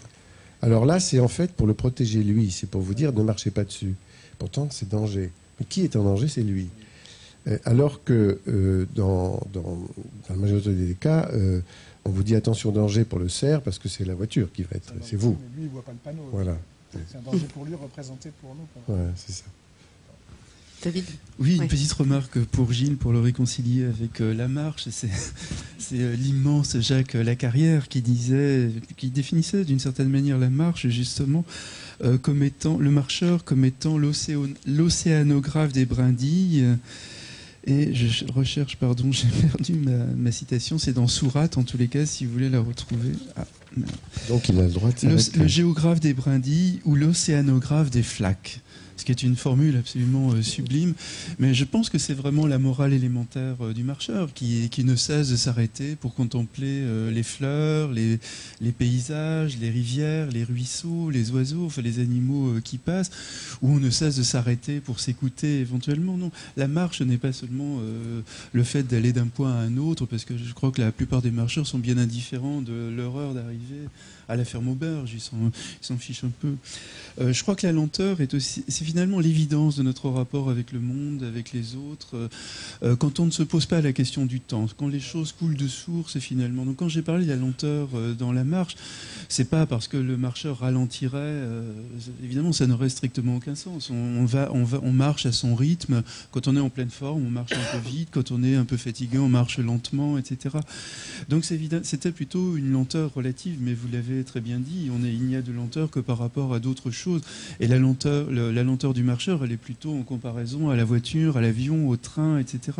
C'est-à-dire là où nous sommes dans la déréalisation du voyage, hein, dans la voiture ou même dans le train, et encore pire dans l'avion, où on va passer d'un continent à un autre en quelques heures, le marcheur, lui, va vraiment dans le rythme à 5 km/h en moyenne, quoi, pas plus.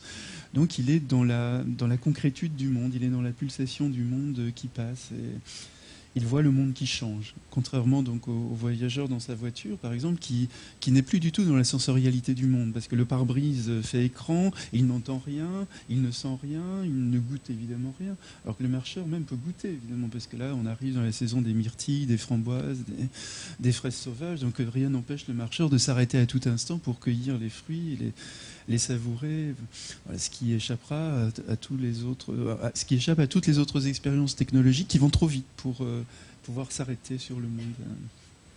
Alors je crois qu'on a compris, c'est très intéressant, que le sujet n'était pas la lenteur en soi et qu'il était absurde de la définir en soi. Néanmoins, il y a quand même un problème de vocabulaire. Il faudrait quand même faire preuve d'une inventivité lexicale un peu plus grande, parce que je suis allée dans le dictionnaire pour voir les synonymes de lent. Alors vous avez apathique, lambin, mou, traînard, lourdeau, engourdi, épais, paresseux, nonchalant. C'est pas très flatteur. Hein. Il y a aussi calme, posé, pondéré. Voilà. Mais alors que pour rapide, je ne les ai pas notés parce que ça m'a énervé, mais il y avait vif, virtuose, intelligent. Il y a quand même une valeur donnée à ces deux modes qui sont quand même tout à fait inégales. Alors, il faudrait que vous inventiez des mots. Non, mais peut-être que, justement, le langage est déjà dans l'extériorité. Hein, donc, il est dans ce rapport de comparaison, donc aussi de performance. Et donc, au fond, dès qu'on parle de lenteur et de vitesse, en fait, la connotation vient tout de suite, puisque c'est aussi par rapport d'abord à un besoin vital, puis à une norme sociale, puis à une société politique qui, justement, ne se rapporte pas à la nature des choses, mais les comptabilise de l'extérieur. Et c'est vrai qu'il y a quelque chose, juste, je voudrais revenir sur un point de ce qu'a dit Gilles Clément aussi, qui m'a beaucoup frappé, c'est quand vous avez marqué une réticence par rapport à l'idée que la crainte, et le rapport à l'avenir est un problème en soi et qu'il faut s'en libérer. C'est une thèse très classique des philosophes antiques, par exemple, des stoïciens, qui disaient le malheur, c'est toujours dans la représentation, et la représentation de l'avenir est toujours un malheur. même l'espérance est une souffrance pour eux, parce que c'est un rapport qui nous fait dépendre de quelque chose qui ne dépend pas de nous. Ils n'ont jamais fait de jardin. Mais justement, je pense qu'il y a quelque chose que vous avez dit qui est important, mais le bonheur est toujours dans le présent, et on existe dans le présent, et c'est la représentation de l'avenir qui est une souffrance pour nous. Mais justement, c'est la représentation de l'avenir. Or, quand on plante une graine, on peut se représenter tout ce qui peut lui arriver, donc ça devient quand même l'espérance, c'est quand même aussi une crainte. Mais l'avenir est dans la graine, dans la nature même de la graine. Et donc il y a une confiance dans l'avenir qui n'est pas seulement la représentation de ce qui va se passer, mais qui commence déjà maintenant. Donc c'est la vie qui porte un... Mais c'est très différent. Et ça veut dire, c'est pareil, c'est le temps intérieur. C'est un avenir déjà là. Comme là, je suis en train de parler, je pense déjà à la phrase d'après. Comme là, on pense à ce qu'on va faire. C'est pas comme se représenter. Et je pense que la philosophie de l'histoire nous a fait aussi aller vers une espérance, d'un horizon, d'un avenir radieux. C'est pas ça l'avenir que vous défendez. Non, parce que c'est un... qui croit. Les jardiniers le savent. La croyance, c'est la croissance. C'est sûr.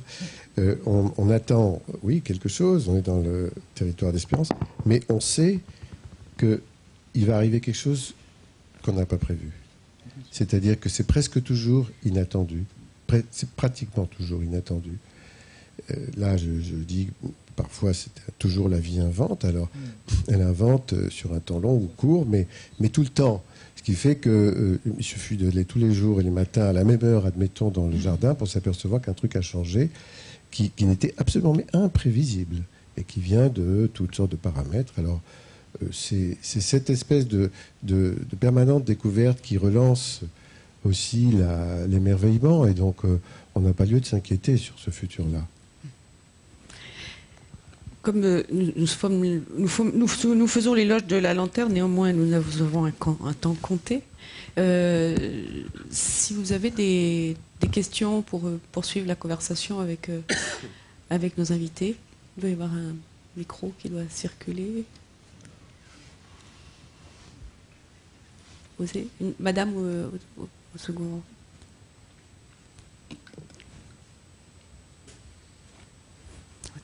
Levez la main pour qu'on vous donne un micro.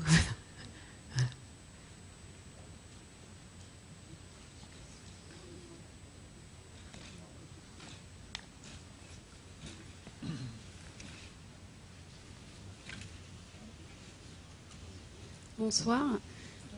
J'aurais voulu réagir à ce qui a été dit par Frédéric Worms. Il se trouve que je suis médecin généraliste, donc bon, j'ai effectivement un avis sur ce que vous avez dit. Je travaille en ville, en cabinet, je fais des remplacements. Mais évidemment, dans le cadre de mes études, j'ai été amenée à côtoyer l'hôpital et notamment les urgences. Voilà. Alors, c'est vrai qu'il y a une petite anecdote qui me plaît de raconter à mes amis. Souvent, il y a une espèce d'effervescence aux urgences. Les gens sont très impatients, très pressés.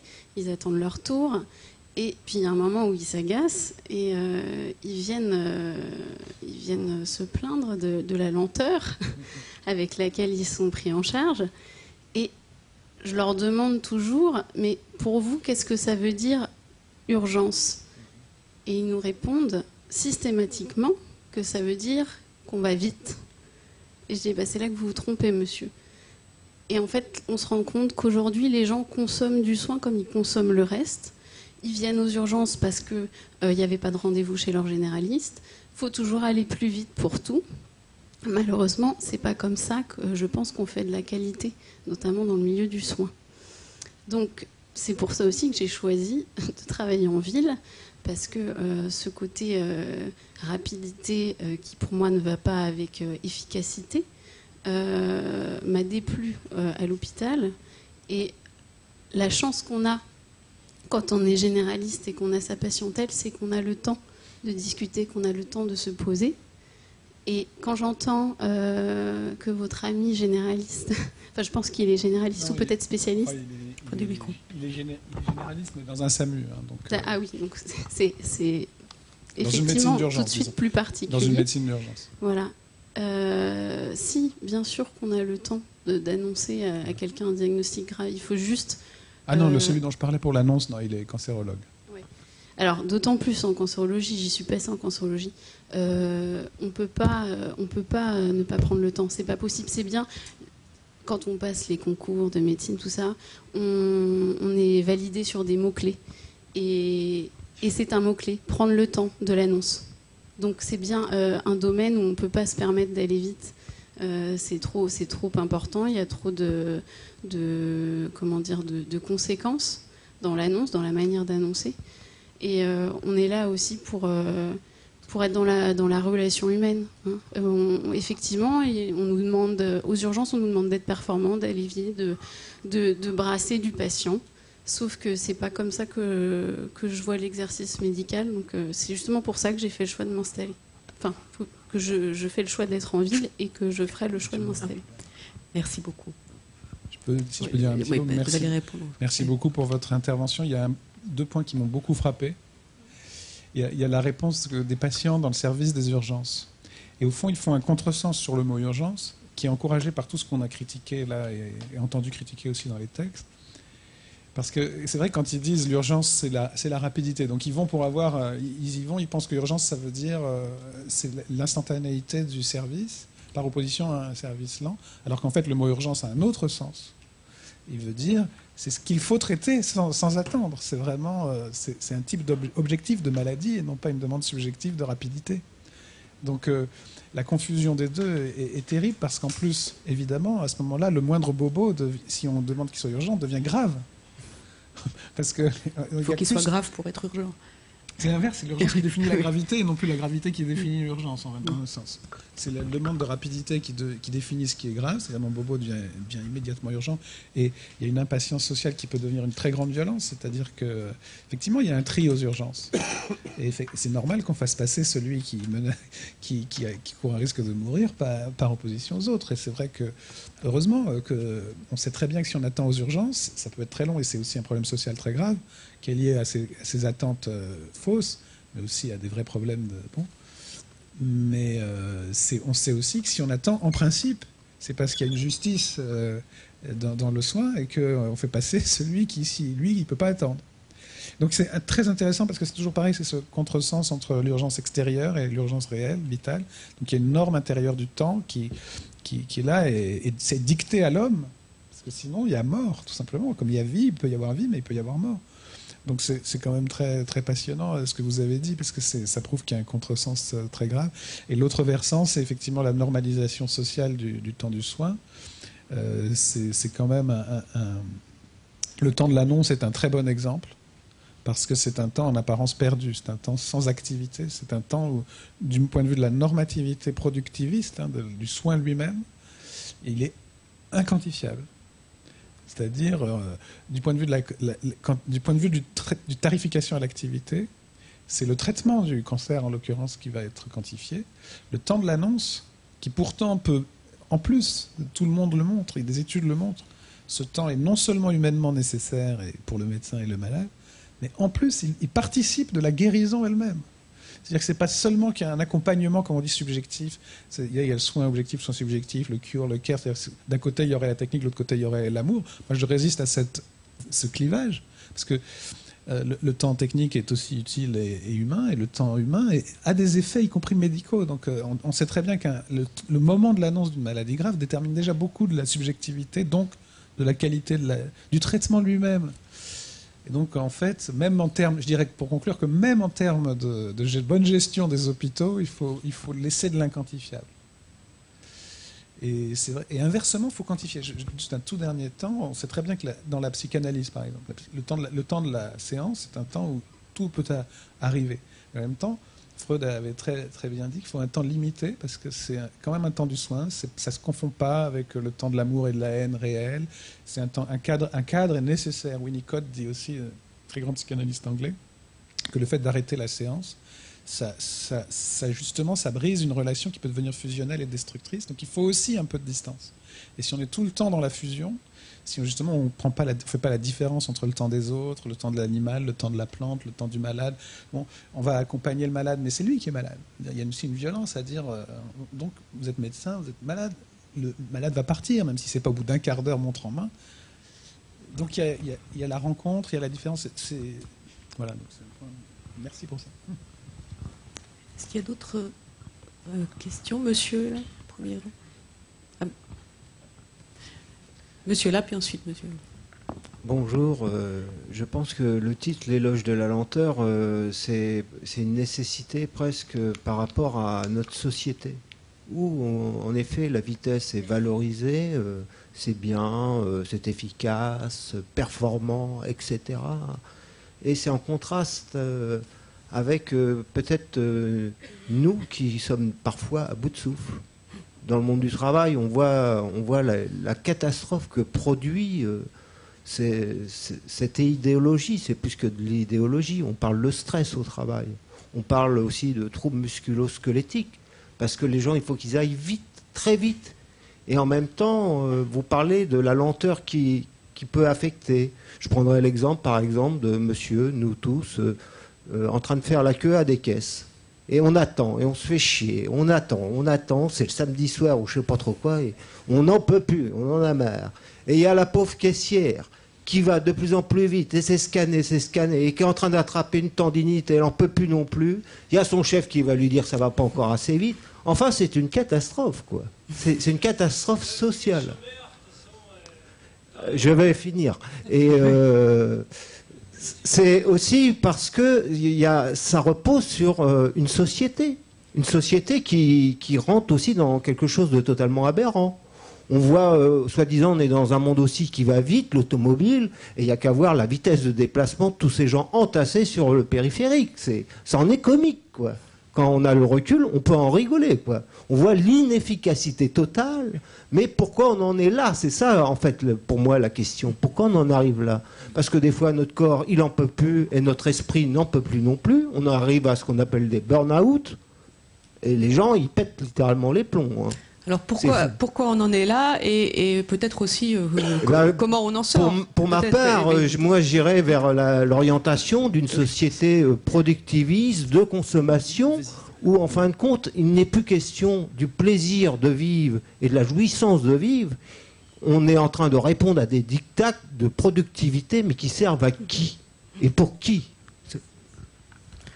Voilà, vous l'avez dit, dans la question que vous posez, vous avez donné la réponse avec le diktat de productivité, mais dans un modèle économique qui robotise, mettons 90% de la population pour faire vivre dans des conditions d'ailleurs sans doute pas très enviables, hein, mais de façon certainement très confortable, quelques milliardaires qui jouent. Ces joueurs-là, c'est tout le mécanisme de la finance. Certains d'entre eux, du moins, vont parfois d'ailleurs dans ce jeu, mais c'est pas forcément eux les plus riches. Les traders vont à la microseconde, hein. Vous savez que maintenant il y a des machines, on fait travailler les ordinateurs pour aller le plus vite possible, miser là où il faut miser, vendre où il faut vendre, acheter où il faut acheter, et c'est absolument fou, complètement fou. Et alors tout à fait récemment, je me suis trouvé face à quelqu'un qui a fait ça. Et qui donc a fait le fameux burn-out, enfin bon, tout.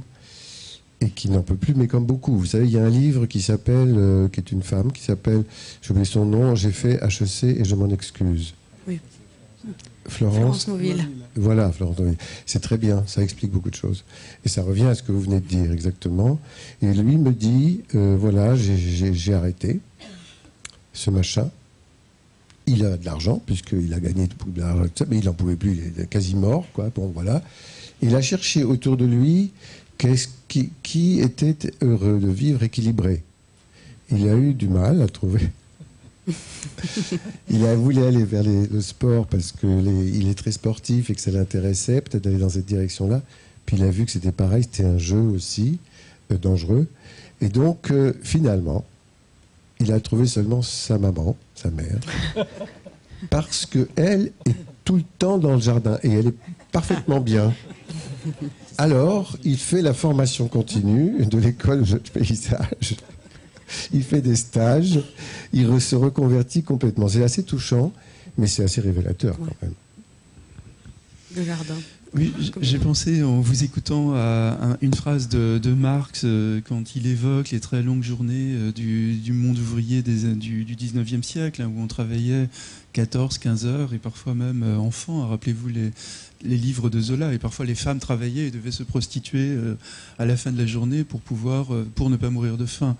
Et Marx disait que les hommes devenaient la carcasse du temps. Et dans le monde d'aujourd'hui, on a souvent ce sentiment-là, en effet, de devenir la carcasse du temps. Et votre propos m'a aussi rappelé, je crois que c'est une publicité américaine qui disait que la mort est le seul moyen que la nature a trouvé pour nous faire ralentir.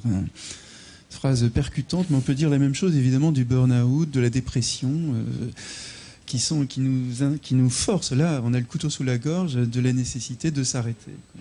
Sinon, on est pris dans une fuite en avant qui n'en finit jamais. Mais évidemment, les manières les plus propices quand même de retrouver son temps, c'est quand même la marche, le jardinage, la lecture, la méditation, les retraites silencieuses. Enfin, il y a d'innombrables moyens aussi de retrouver un rythme, de retrouver une paix intérieure.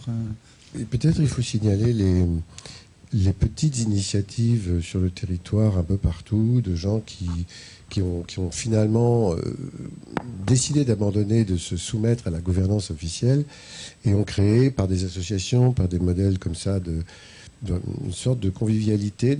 Les gens parlent, prennent le temps pour parler, ils sont dans un autre rapport au temps complètement. Et c'est ce que j'appelle moi l'alternative ambiante, c'est-à-dire ceux qui s'opposent au système qui nous est imposé. Sauf que ce sont des structures toutes petites, ce sont des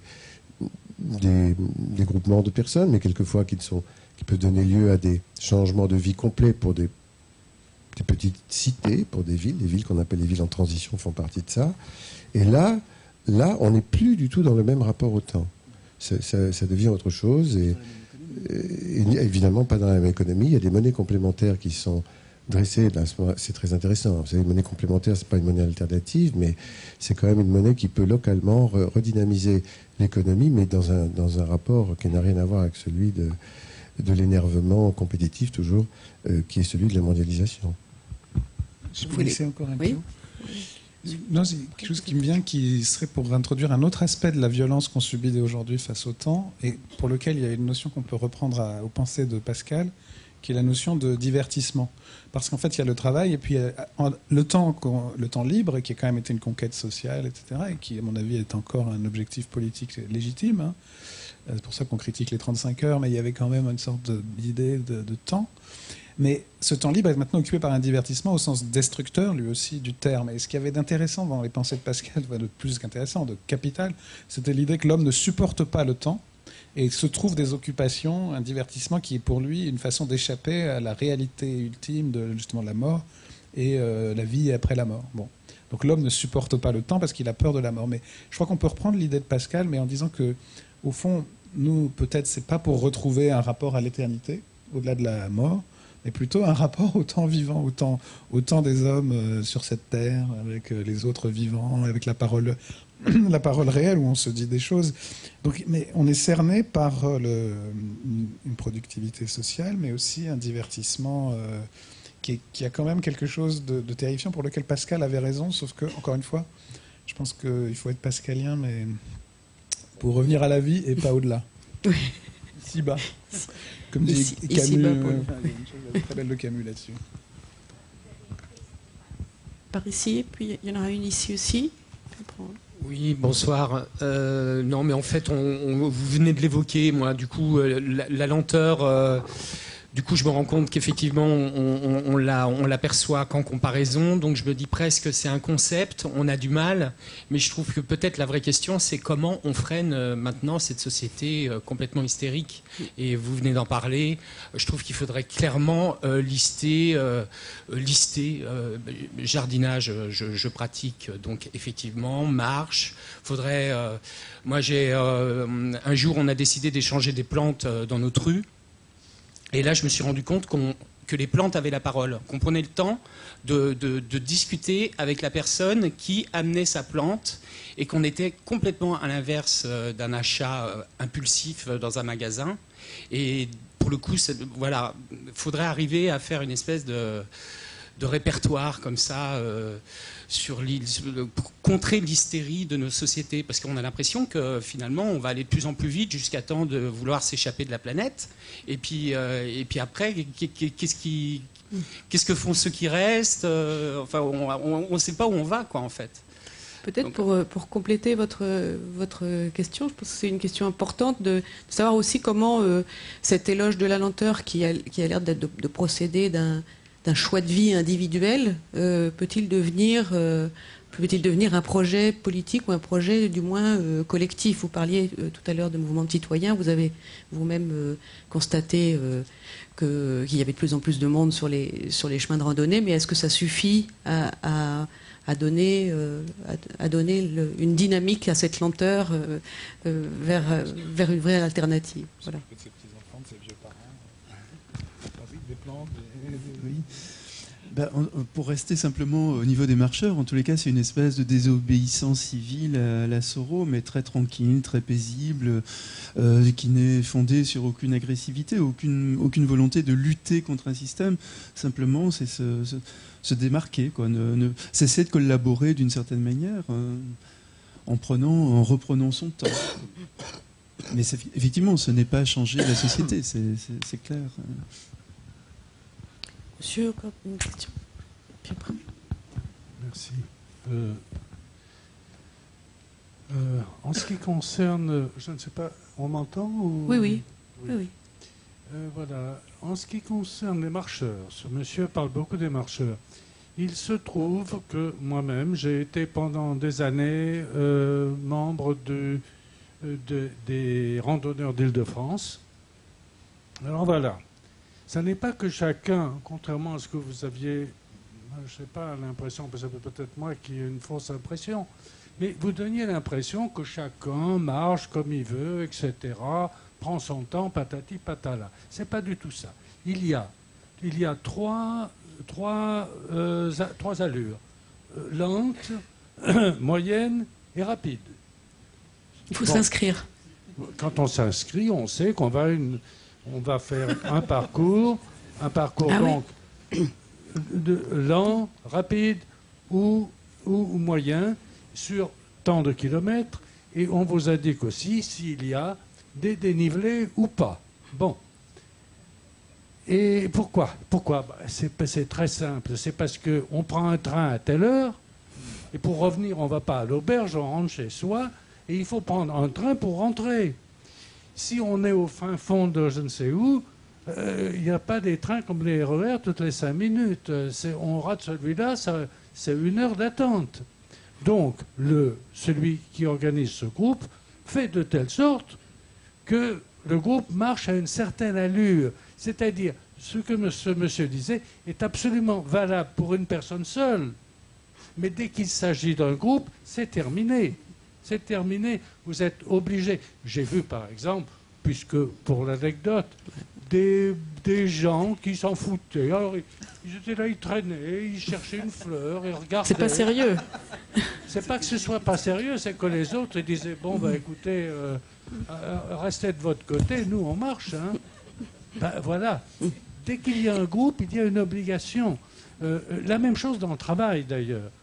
J'ai travaillé dans des usines aussi. Et ce qui se passe, c'est que quand vous devez prendre un temps X pour faire telle opération, ça n'est pas simplement du je sais pas quoi, l'appât au gain ou tout ça, mais c'est que tous les autres vont suivre, vous comprenez? Si moi je prends mon temps, celui qui est en face de moi, lui, n'aura pas rien à faire. Vous voyez ce que je veux dire? Alors, ils ont, dans l'industrie, dans les choses où c'est possible, ce qu'ils ont fait, je comprends très bien, ils ont payé les gens à la pièce. Alors comme ça, quand c'est possible, bah oui, vous êtes lent, bah vous en faites peu, vous êtes payé en conséquence de ce que vous faites. Pour moi, vous voyez, c'est pour ça que... Votre question, elle concerne beaucoup la question du groupe, de la lenteur sociale ou de la lenteur en groupe absolument. Ou de la lenteur individuelle. Bien sûr. Ce que je veux dire par là, c'est que quand je suis venu, je pensais qu'on allait parler de la lenteur. Mais en venant ici, je vois, on parle de l'éloge de la lenteur. Et ça me paraît absolument absurde, parce que la lenteur ou bien la rapidité, ça dépend du contexte. Dans certains contextes, moi j'ai vu par exemple des agents de police dans la rue qui sifflaient, puis allez, parce que autrement c'était tout bouché. Vous voyez ? Mais je pense que Frédéric Worms a bien dit tout à l'heure qu'il existait justement des lenteurs vitales et des lenteurs pathologiques et des bonnes lenteurs et des bonnes vitesses. Donc. Oui, alors la question du groupe est importante. Frédéric avait bien introduit finalement l'ombre et la lumière de chaque concept, d'une certaine manière, qu'il s'agisse de la lenteur, de la vitesse, mais aussi de l'amour ou d'autres valeurs de nos sociétés. Il y a toujours une part d'ombre et une part de lumière. Et moi, je trouve que votre remarque est pertinente, et elle m'a évoqué les grands débats dans la littérature des marcheurs. Faut-il marcher en groupe? Faut-il marcher en solitaire? C'est un très très vieux débat qui démarre d'ailleurs au début du 19e siècle, avec des adeptes de la marche absolument solitaire, et d'autres. Un auteur anglais, c'est Hazlitt, qui dit dès qu'on est deux, ça devient un pique-nique. Et donc, lui, il trouve que c'est absolument insupportable parce qu'il faut sans arrêt s'attendre, etc. Ou Stevenson qui préfère marcher avec son âne. Avec son âne, oui. Alors, donc, avec là, beaucoup de lenteur et beaucoup de difficultés. Donc, selon qu'on marche en effet en groupe et où il y a des impératifs, c'est sûr que c'est pas la même chose que de marcher seul ou de marcher avec sa compagne ou avec des amis, où là, de toute façon, on n'a pas de rien ne nous empêche de nous arrêter, de ralentir, etc. Et je voulais dire aussi autre chose que j'ai reperdu. Oui, je pensais à Jacques Lanzmann, parce que dans l'un de ses livres, il s'insurge contre même avec assez de violence, dans les groupes, justement. Il dit qu'il faut sans arrêt attendre les uns les autres. C'est absolument scandaleux. Lui qui semble marcher très très vite, il ne supporte pas ceux qui retardent. Et puis, de façon complètement anecdotique par rapport à tout ce que vous avez dit, tout d'un coup, vous m'avez plongé avec vos 3 vitesses, là, de la rapidité, de la lenteur. Je me suis revu quand j'étais tout jeune au Mozambique. J'étais coopérant là-bas, où j'enseignais à la fac de Maputo. Et au Mozambique, tout était vraiment très compliqué en termes administratifs. Et on disait toujours, il y a 3 vitesses au Mozambique. Il y a lent, très lent et arrêté. Je peux prolonger une seconde aussi parce que je trouve qu'effectivement, il y a une très grande différence entre marcher en solitaire et marcher en groupe, de même pour les autres activités. Le groupe produit de la norme, de la comparaison, surtout ça peut aller jusqu'à la marche forcée militaire, hein, la marche normée, cadencée, voire pire. Mais la question, c'est cette différence.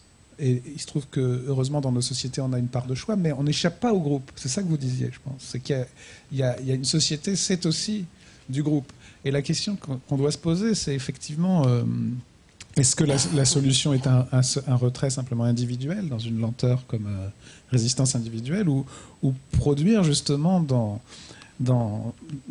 les relations humaines quelque chose comme une lenteur partagée? Moi, je pense que ça, c'est vraiment important. D'ailleurs, c'est ce qu'on est en train de faire. Parce que là, on est dans un groupe qui, finalement, partage une certaine lenteur quand même. Malheureusement, on va devoir partir. Donc, on est toujours, moi, à mon avis, dans un mixte. Et je crois que même le rêve de s'échapper du monde, de fuir en arrière alors que d'autres fuient en avant, parce que j'aime bien cette expression de fuite en avant, c'est pas possible. Par contre, il faut trouver un équilibre. C'est absolument vital. Et je crois que là, on est dans un équilibre. On prend du temps sur notre temps, et heureusement, parce que si on partage plus des moments comme ça, c'est la mort sociale, hein, pas seulement individuelle. Donc la preuve, c'est que voilà, là, chacun on pratique aussi, je pense, des retraites individuelles. Moi, je sais que à un moment, je me suis dit, il faut au moins un moment par jour pour les autres et pour moi. Enfin bon, voilà. Et c'est en fait une pratique.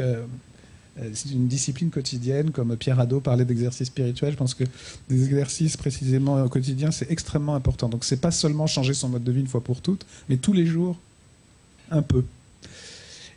Mais en même temps, on a besoin de pratique sociale de ça. Et je pense que ça, c'est extrêmement important, parce que c'est pas tout ou rien. C'est pas le groupe à marche forcée ou l'individu qui s'enfuit, l'ermite, voilà, le jardin, justement. On en a beaucoup parlé avec notre ami commun Yann, qui est là, qui travaille sur ces questions. C'est justement un modèle de l'écologie que je trouve très profond, contrairement à l'idée d'une sauvagerie pure où l'homme n'a plus de place. Et le modèle du jardin, le modèle de la marche comme pratique encore sociale, c'est des mixtes profond. Parce qu'on est déchiré aujourd'hui entre des extrêmes. Donc c'est vrai qu'il y a l'idée de la norme sociale envahissante, puis une des solutions, c'est la fuite totale. Mais ça n'est pas une solution, justement, ça n'est pas une solution politique, collective. Donc instituer ce qui ne peut pas l'être, c'est quand même très important. Mais voilà. Donc je pense qu'il faut construire des mixtes. Mixte. Non, mais des mixtes, hein, homme-femme aussi d'ailleurs. Oui, des mixtes. Je suis venu très rapidement en moto pour parler de la lenteur. Voilà. Mixte. Exactement. Ouais. C'est compliqué, hein. Ben, c'est ça. Tout est compliqué. Les choses importantes sont compliquées. Alors, on n'est pas en groupe, on est en solitaire, quoi, deux, bon ça, on peut, et on prend le temps. Mais on est sur le même chemin. On évite cette espèce d'obligation de se trouver à échéance, là, ou enfin bon, faire ce que disait le monsieur tout à l'heure, mais on n'évite pas ce tracé. Mais où est l'espace de liberté si en plus il y a des flèches partout pour vous dire non c'est là, attention non c'est etc. Ça c'est insupportable. Mais où est notre espace? Comment pourquoi est-ce qu'on n'irait pas dans quelque chose où il n'y a pas de chemin? Mais pas du tout, c'est pas obligé qu'il y ait un chemin pour marcher. On n'est pas obligé. Oui. Notre part animale serait d'accord avec le fait qu'on peut marcher dans de l'herbe haute, pas haute, ou n'importe où, et on y trouverait des choses qu'on ne trouve pas forcément sur ce chemin, qui est le chemin obligé. Donc pour moi, ça c'est quelque chose. C'est quelque chose qui me rend les chemins encore peut-être plus compliqués à vivre alors que je les emprunte. C'est qu'il n'y a pas toujours la possibilité de s'en échapper. Alors j'habite une région qui est le Limousin où il est habituel qu'on passe à travers les clôtures. Les chasseurs le font de toute façon, hein, ils ne se gênent absolument pas, où il y a des communaux qui n'ont pas d'espace clôturé dans les parcelles. Enfin bref, il y a des tas de possibilités justement de ne pas marcher sur les chemins. Et ça me plaît parce que on est en totale obligation de son autonomie propre. On décide. Personne n'a décidé pour vous. Où vous mettez les pieds. C'est vous qui décidez. C'est pas mal, si on peut le faire. Bien, merci beaucoup. Je crois qu'il y a encore une dernière question, puis après je crains que nous soyons obligés de nous séparer. Bonsoir. Gilles Clément, dans votre leçon inaugurale au Collège de France, vous préveniez que le jardin ne s'enseigne pas, il est l'enseignant. Et moi, j'ai envie de paraphraser ça ce soir en disant que finalement, peut-être, pour rapprocher ça de la question du soin dont parlait Frédéric Worms, que le jardin, finalement, j'en fais l'hypothèse, le jardin ne se soigne pas seulement, il n'est pas simplement un objet de soin, mais peut-être, on peut en faire l'hypothèse, il est un soignant. Donc simplement, j'aimerais bien savoir si vous pouvez nous en dire plus là-dessus. Tout à l'heure, un monsieur parlait de l'hystérie de la société. Un autre monsieur parlait de la caisse, du bip toujours plus rapide. Est-ce que justement le jardin ne serait pas un remède, un pharmacone, d'ailleurs pas seulement dans la contemplation mais aussi dans l'action, vous parliez de ça au début. On parlait de divertissement de Pascal. Le jardinier aussi a-t-il peur de la mort ou n'en a-t-il pas peur et pourquoi? Donc est-ce que le jardin peut être un remède de par la lenteur, la patience, la découverte, la surprise, vous parliez de tout ça, de l'espérance heureuse aussi, et non l'espérance angoissante des stoïciens. Hein. Donc peut-être le jardin comme apprentissage du pur plaisir d'exister. Est-ce que vous pourriez... ça fait beaucoup, là. Ça fait beaucoup. Oui, mais la question, il faut cultiver son jardin. Parce que tout le monde a pris... Moi, j'ai pris aussi le TGV pour venir prendre le temps de poser cette question. Voilà. Mais simplement, voilà, le jardin comme remède à tout ça, en quoi? Et d'ailleurs, au niveau individuel, au niveau collectif, oui, hein, vous sûr, parlez du jardin planétaire. Alors, le jardin a un effet apaisant. Bon. Qui va dans un jardin peut se poser, se trouve dans un univers qui est plutôt heureux, avec la musique des oiseaux, un certain nombre de choses qui est équilibrant. Mais jardiner, c'est autre chose. La vraie thérapie, elle est dans l'acte, dans le moment où on intervient sur le sol avec, on est en interaction avec sa part de créativité, d'invention, d'espoir. Et là, il se passe vraiment quelque chose. Quand j'ai fait le projet pour l'hôpital Salvatore, qui n'est pas tout à fait terminé, qui est un projet pour adolescents en psychiatrie à Marseille, il y a un certain nombre de postes comme ça que j'avais prévus pour eux, que je n'ai pas rencontrés d'ailleurs. Ces gens, je ne les ai pas vus, mais j'ai travaillé avec le personnel soignant.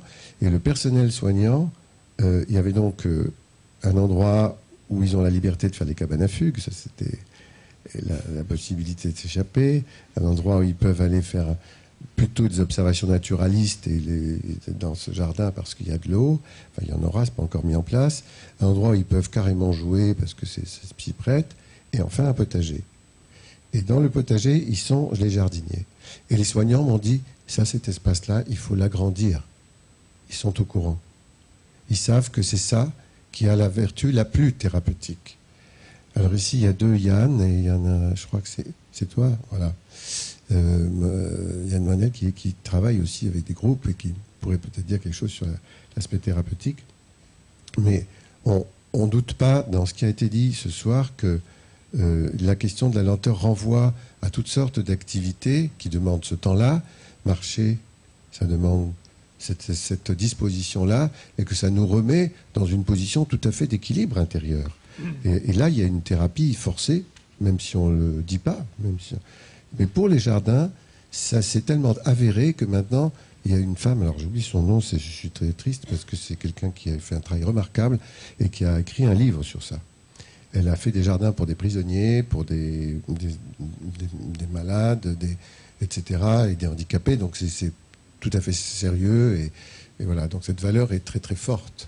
Comment ça marche ? Ça, c'est assez difficile à savoir. Pourquoi ça joue ce rôle-là ? C'est pas moi qui pourrais donner la réponse. La mort, alors, non, t'exagères. Non, parce que là, on va être obligé de partir et tout. Alors, il faudrait encore 2 heures et tout. Est-ce qu'on finit sur la mort ou est-ce qu'on finit sur la vie ? Non. On finit sur la vie, bien sûr. On finit sur le recyclage. Bien, écoutez, c'était un beau mot de la fin. Je vous remercie beaucoup. Et puis la semaine prochaine, donc à la même heure, au même endroit, vous aurez le plaisir d'entendre Arthur Broza qui vous parlera de l'accélération et de notre aliénation à l'accélération. Ce qui vous reposera moins que nous avoir entendu ce soir.